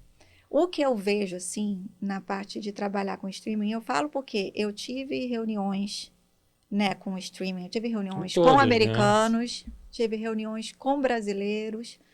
Então, assim, ainda aqui no Brasil, ainda tem uma maneira de pensar um pouco diferente do americano.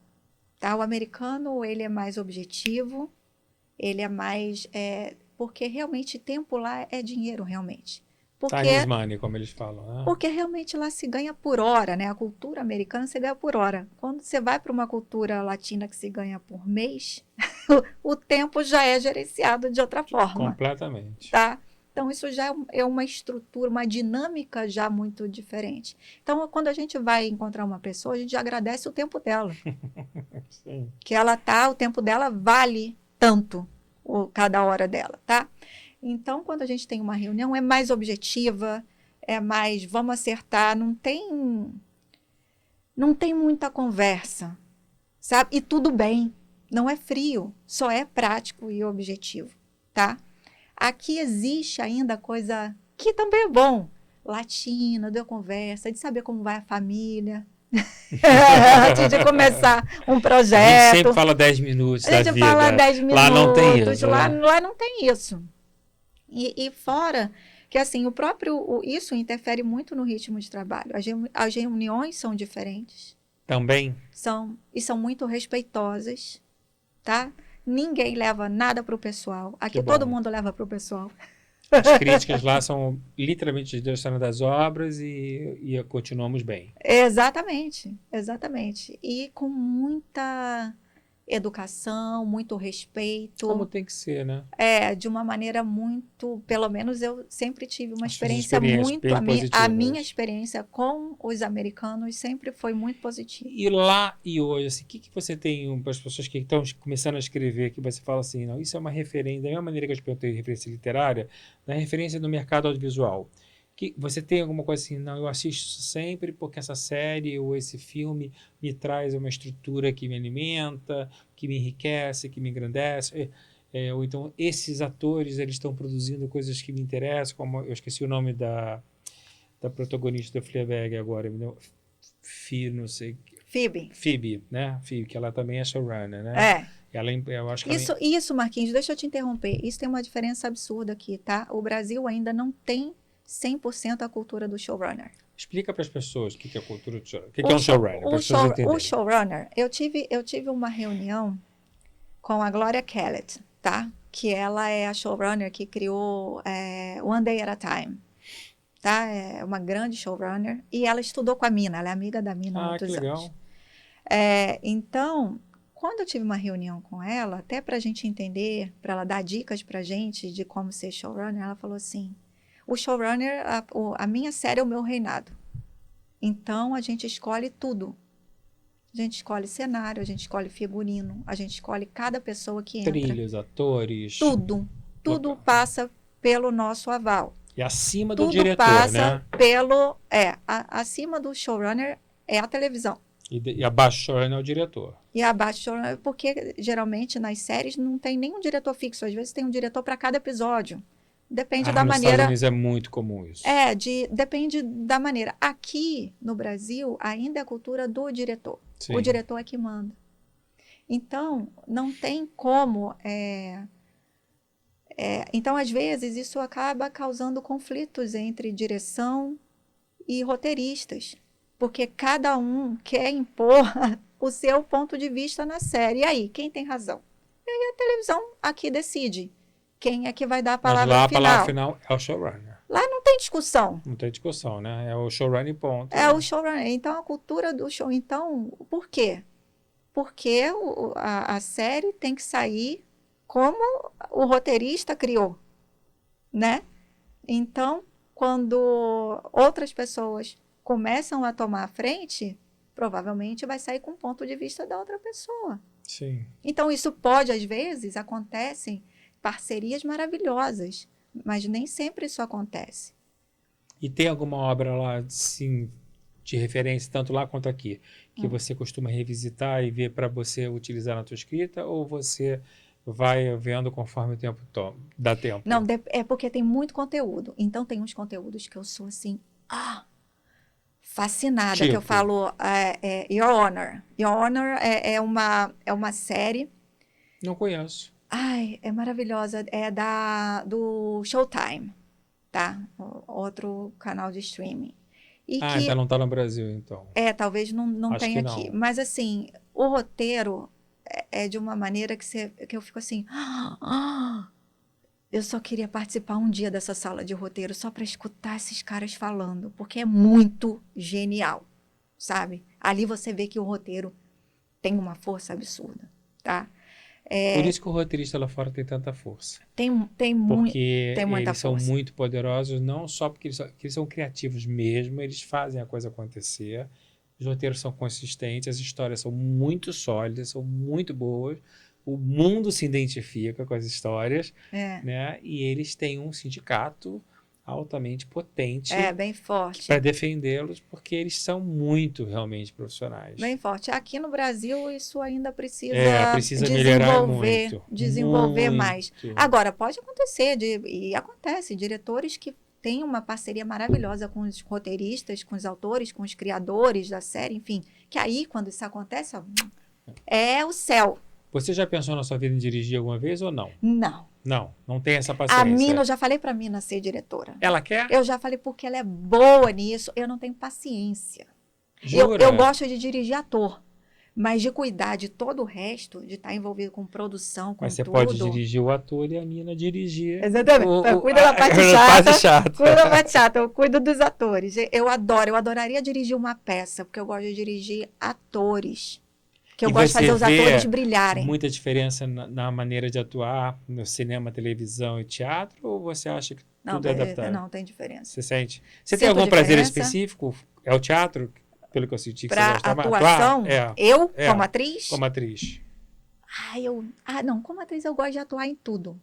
Eu gosto de atuar, né? Eu gosto de televisão também. Eu sei que você gosta, porque eu gosto de TV também. Eu me sinto à vontade na televisão. Eu lembro quando você fez o trabalho da Globo, que era ao vivo, dos improvisos. Aquilo me enlouqueceu. aquilo me Eu enlouqueceu. fui um dia te ver na plateia. Você estava na Tava na plateia. plateia. Eu não lembro o nome do programa, tinha a Fabiana. Tomara que caia. Tomara que caia. Mas era uma loucura. Vocês entravam domingo à noite. Ao vivo. No improviso. Eu, se fosse ator, eu estaria desesperado. Por fora eu tava plena, não tava? Pleníssima. Eu não saberia, porque assim, era muito improviso.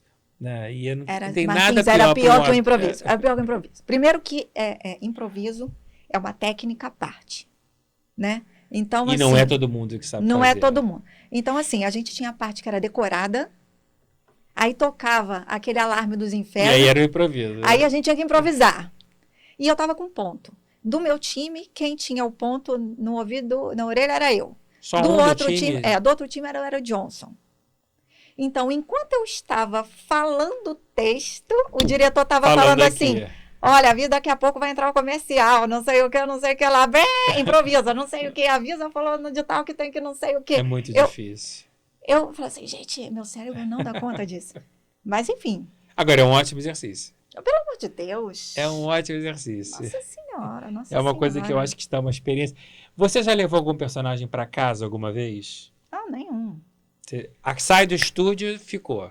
Ficou. Eu já, assim, em cenas que eu tive que chorar muito, deu levar um tempo para a minha respiração voltar ao normal. Mas isso ali, dentro do estúdio, nada que tenha... Ai. Você tem algum sonho que você não tenha feito, que você fale, eu quero muito fazer isso, ou você é muito à disposição do tempo, que pintar você vai fazendo? Não, eu não tenho nenhum assim, gostaria muito de fazer esse personagem específico, não. Nem criar. Agora, criação criação também é uma coisa que vem do nada, né, para você? As ideias que vêm para a história? Ou você, o tempo inteiro. Aqui eu já estou pensando em história. Mas não por encomenda, são coisas que vêm na sua cabeça, né? Coisas que vêm na minha cabeça. Porque tem um roteirista que trabalha muito por encomenda. E tem uns que trabalham por criações próprias de... Você é essa. Você, a nossa trajetória até agora, você criou tudo. As ideias partiram de você e o mercado absorveu. Eu gosto de histórias originais. Que eu acho que é muito mais rico, inclusive. Eu tenho mais facilidade. Sim. Por exemplo, a adaptação. Acho difícil. Adaptar um livro, você acha difícil? Eu acho difícil, mas eu consigo ver se um livro é bom para ser adaptado ou não. Isso eu consigo ver. Eu falo, isso aqui é muito difícil de adaptar. Ou então, não, isso aqui dá para adaptar legal. Agora, eu já tive encomenda. Né? Eu já tive encomenda da... Mas você prefere encomendar ou não? Eu prefiro original, criar. Né? Eu prefiro criar. Eu posso adaptar, por exemplo. Tem um filme para atriz fulana de tal. Eu já tenho uma ideia que eu posso adaptar para essa pessoa. Sim. Mas assim, vem escrever para ela, já não é muito a minha. Muito legal.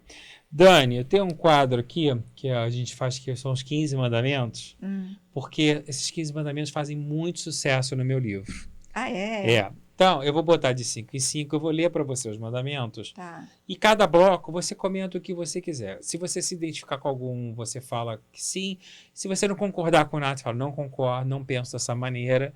Então, eu vou ler e você faz o comentário que você quiser sobre os mandamentos. São os mandamentos básicos que eu acho para a carreira do ator, que muita gente se identificou, mas tem gente que gosta e fala assim, desses 15 eu achei que faltou isso. Você vai comentando o que você achar melhor, tá? Tá bom. Então, vamos lá no primeiro bloco. Eu vou ler para você. O primeiro amarás a arte sobre todas as coisas. Não tomarás o nome das estrelas em vão. Santificarás teu espetáculo, teu público. Honrarás teu texto e sua fala. E não matarás o talento. Você quer que eu explique, que eu concorde ou discorde de cada um? Não, que eu você me pode olhar, mais? você se identifica com algum? Honrarás teu texto e sua fala. Porque você é roteirista. Não, eu sempre fiz. Jura? Sempre fiz. Assim, às vezes que eu não fiz é porque eu me sentia muito mal. Assim, de mexer. Eu sempre procurei falar o texto. Mas é uma coisa que eu sinto muito nos roteiristas. Eles odeiam que o ator improvise em cima do texto. Você tem isso? Eu vou dar uma dica para você. Fala. Tem ator que você fala assim, meu filho, eu vou te dar uma frase, o resto é contigo. Porque a pessoa improvisa muito bem, ela melhora o seu texto. Tá? Mas E isso não te incomoda se for positivo? Não, muito pelo contrário. Eu falo, nossa, me manda mais, que eu vou, inclusive, incorporar o que você fez. Mas, sabe, aqui num oceano tem 3 gotas que conseguem fazer isso, tá? É muito difícil, e pior que a maioria acha que faz. A maioria acha que improvisa bem pra caramba. Sim. Não é verdade. Outra coisa, vou dar uma dica para os atores que estão fazendo teste. Ótimo. Não improvise no teste. Você está falando em relação ao texto, né? Ao texto. Não Faça o que está sendo pedido. Você tem uma ideia genial de improvisar? Faz uma segunda versão com improviso, mas faça uma versão com o texto. Porque se tem um ator, eu vi isso, recebi muitos testes. Sim. No Desjuntado, você viu todos os testes, todos, né? Os testes. Então, eu vi vários testes que as pessoas piravam no improviso. Eu falei assim, por que ela não está entendendo como que é esse personagem? Então, a gente acha que a pessoa não entendeu. Entendi. Então, ela só pode improvisar depois que ela entendeu o personagem. Quando ela entender perfeitamente, se ela Principalmente num teste que tem um criador que está visualizando a personagem daquela forma. Eu quero saber, exatamente. Como você interpreta aquela criação. Então eu penso assim, o meu personagem é assim, vamos ver se ele entendeu qual é o caminho do personagem. Muito bom. E geralmente a gente coloca textos assim, no meu caso, eu gosto de colocar um texto onde a pessoa tem a oportunidade de fazer um pouco de comédia e drama ao mesmo tempo.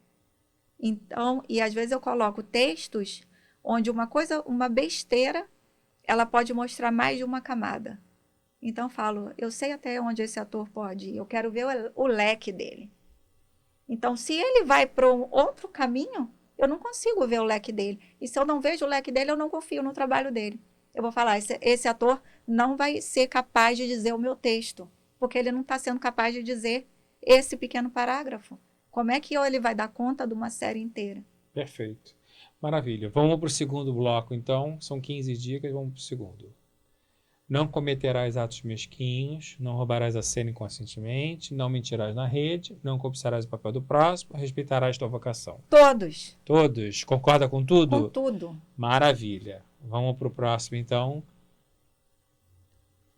Adorará a formação, não explorarás teu filho, dominarás teu corpo, lutarás por causas e não te compararás. Peraí, não explorarás teu filho? Como assim? Coisas de Montenegro. Por quê? É mãe de ator mirim? Mãe de ator mirim. Tá.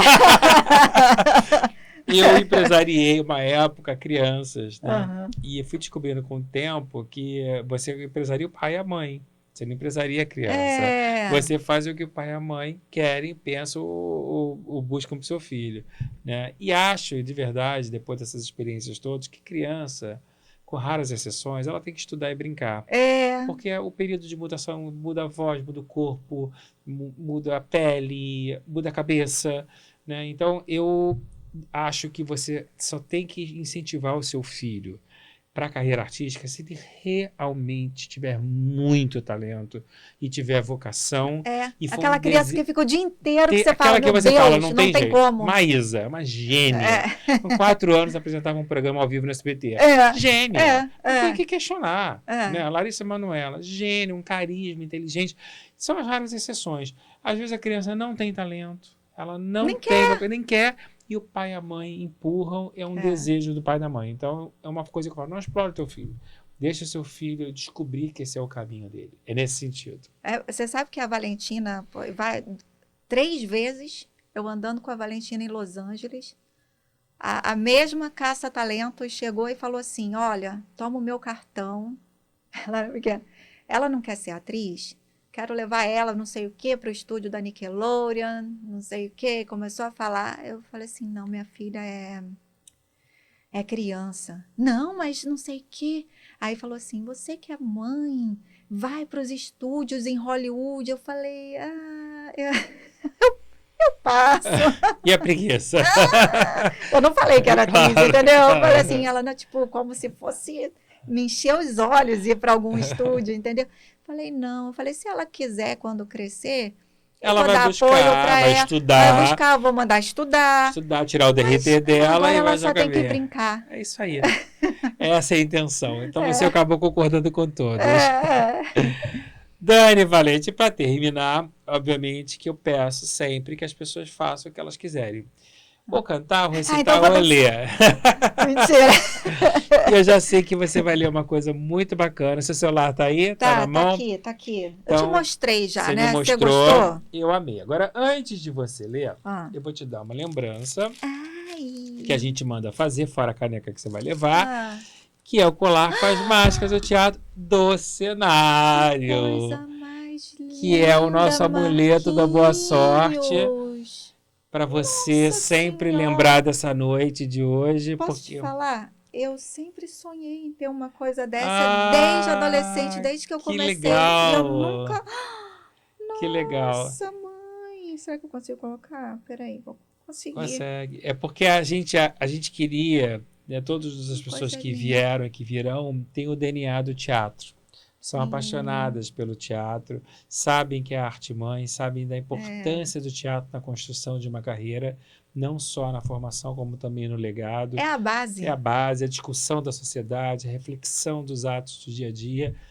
E eu quero que todas elas que estão nos assistindo e que saiam daqui, saiam como se fosse uma noite comemorativa, uma celebração. O objetivo do podcast Artista é celebrar Sim. celebrar o que há de melhor dentro do segmento da indústria criativa, falando de teatro, televisão, cinema, educação, todas as áreas. Vou trazer pintores, mas para mim o teatro sempre vai ser a base de tudo isso. Então use com muito amor o nosso colar. Muito obrigada. E agora, vamos à sua leitura. O que você vai ler para a gente? Gente, eu vou ler, olha só. Eu gosto muito do livro do Peter Brook, O Ponto de Mudança. Foi um dos livros de estudo quando eu era, né, no começo da carreira e tudo mais. E eu nunca esqueci o prefácio. Eu me apeguei ao prefácio. Isso foi na época da Unirio? Isso foi na época da Unirio. Eu tinha 17 anos na Unirio. E eu nunca esqueci esse prefácio. Eu acho que eu levo isso na minha vida até hoje. Maravilha. Vê se faz sentido comigo. Olha só. Ele fala assim: nunca acreditei em verdades únicas, nem nas minhas, nem nas dos outros. Acredito que todas as escolas, todas as teorias podem ser úteis em algum lugar, num dado momento. Mas descobri que é impossível viver sem uma apaixonada e absoluta identificação com um ponto de vista. No entanto, à medida que o tempo passa e nós mudamos e o mundo se modifica, os alvos variam e o ponto de vista se desloca. Num retrospecto de muitos anos de ensaios publicados e ideias proferidas em vários lugares, em tantas ocasiões diferentes, uma coisa me impressiona por sua consistência. Para que um ponto de vista seja útil, temos que assumi-lo totalmente e defendê-lo até a morte. Mas, ao mesmo tempo, uma voz interior nos sussurra: não o leve muito a sério. Mantenha-o firmemente. Abandone-o sem constrangimento. Meu Deus, perfeito. Perfeito. Essa sou eu. Mas... E você fez isso na sua vida, não? Eu faço direto. Mais direto. E mutação. Você... agora é a pergunta final de verdade. Gostaria de me dizer alguma coisa que você nunca tenha dito, de boa ou de ruim? Para você? É. Acho que não, Marquinhos. Eu te falo tudo, sem filtro. Não falo? Fala. Mas de repente você tem alguma coisa que você queira dizer, ou da vida. Não, não tenho filtro com você. E com a vida? Você tem alguma coisa que você gostaria de ter dito numa entrevista ou para alguém também nunca disse? É possível, mas agora eu não estou lembrando. Vou te dar um exemplo. A Rosa Maria Murtinho falou: eu tenho para te dizer, eu quero trabalhar até morrer. Nossa. Eu achei lindo. Achei lindo. Assim como a Cacilda morreu no palco, né? Eu tinha esse sonho de morrer no palco. Tinha? Tinha. E eu achei muito bonito ela aos 90 anos de idade, linda, cheia de Ela energia. já está com 90? Que maravilha. Porque esse é o grande presente da profissão do artista. Ele poder trabalhar até enquanto o corpo aguenta. Eu trabalhei até o que meu corpo aguentou. E agora você está lutando para o teu corpo aguentar o máximo para você poder envelhecer trabalhando. Seria isso? Seria isso. Então, eu acho que é a mensagem do nosso dia de hoje. A pessoa mais feliz do mundo está do meu lado, ela é uma vencedora, ela é um exemplo, né? Além de atriz e roteirista, ela hoje é uma escritora. Esse livro vai virar best-seller, não tenho a menor dúvida, não é à toa que esgotou a primeira edição tão rápido. Eu acho que é um livro de muito legado, é um livro que vai ajudar muita gente, e eu não consigo hoje mais empresariar sem o legado. Eu não tenho mais, aos 54 anos de idade, tempo para fazer por fazer. O entretenimento sempre, a diversão sempre, mas eu quero sempre levar alguma coisa de mensagem que é a transformação das vidas. Eu acho que nós, artistas que trabalhamos nisso, que temos o retorno do público, o carinho do público, o amor do público, né, o reconhecimento, a gente precisa devolver a esse público, de alguma maneira, não só através do nosso trabalho, mas também como retribuir com informações que sejam transformadoras no dia a dia dessas pessoas. Então, de verdade, do mesmo sentimento que eu tenho humildemente falando, que eu acho que o meu livro provocou, eu transformei muitas vidas e venho transformando, eu estou trazendo pessoas que são transformadoras, e você é uma delas. E eu fico muito, hoje, assim, honrado de ter realizado esse projeto com você. Porque nós vamos ajudar muita gente, assim como você se ajudou, assim como você venceu, né? E nós vamos ser mais felizes ainda Eu do tenho que uma nós já coisa temos para te sido. falar. Eu sou muito agradecida por tudo que você fez por mim. Oh, meu amor. Porque eu não sei se você lembra, quando você entrou em contato comigo, eu falei, eu não quero ter empresário.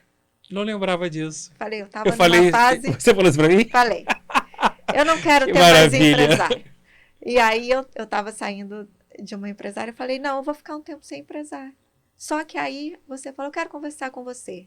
E eu me encantei por você. Eu falei, eu não tenho como desgrudar dele nunca mais. Que delícia. E eu falei assim, eu só preciso de alguém que guie o meu barquinho. Você lembra? Eu juro que eu não me lembro disso. É muita informação. E Mas aí, estou adorando saber. e aí eu quero te dizer que você sempre guiou o meu barquinho muito bem, com Obrigado. muito amor. Então eu sou muito agradecida todos os dias por ter você na minha vida. Eu quero Nossa. que você tenha isso no seu coração, assim, toda a gratidão que eu sinto por você. Vou Pela brindar. minha carreira, pela minha pessoa. Eu Saúde. tenho muito amor por você e eu estou muito emocionada de estar aqui. Muito obrigada. Olha, e o amor é recíproco. E a gente tem uma coisa que ficou muito orgânica e linda, que é a união das nossas famílias. Né? A minha irmã virou irmã da sua mãe, né? E a minha irmã, no lançamento do seu livro, ela falou uma coisa para sua mãe que eu não tenho uma memória incrível, por incrível que pareça. Mas eu falei, Cláudia, que bacana você lembrar isso. Ela pegou na mão da sua mãe e falou assim, eu jamais poderia deixar de vir aqui. E naquele dia era um dia específico para ela, porque é o dia que a gente faz cirurgia espiritual, às 10 da noite. Então, por isso que nós saímos correndo, tanto ela quanto eu. Tá. Né? E ela falou, Thelma, você foi ao enterro do meu pai. Eu nunca vou esquecer isso na vida. Você saiu lá da Barra, você veio para o enterro do meu pai, você foi carinhosíssima. E eu acho que essas pequenas coisas na vida fazem a diferença. Porque o mundo está como está pela falta de humanidade. O mundo está como está pela falta do olhar ao outro. O mundo está como está pela falta das pessoas largarem as mãos dos outros. E a gente não larga a nossa mão. Né? A gente está sempre ali juntos. É amor, né, Marquinhos? É amor. Então, assim, eu te agradeço pelas palavras, do fundo do meu coração. Eu te quero muito bem. Eu amei estar com você aqui hoje. Acho que você deu uma entrevista brilhante, acho que é de muitas informações valiosas, mas acima de tudo, acho que nós selamos aqui uma história de vida forever. Te amo, obrigado. Te amo. Boa noite, minha gente, até a próxima semana com mais uma grande estrela do mundo do entretenimento, quarta-feira às 20 horas no videocast no YouTube e em todas as plataformas digitais do nosso podcast. Fiquem com Deus. Uhum.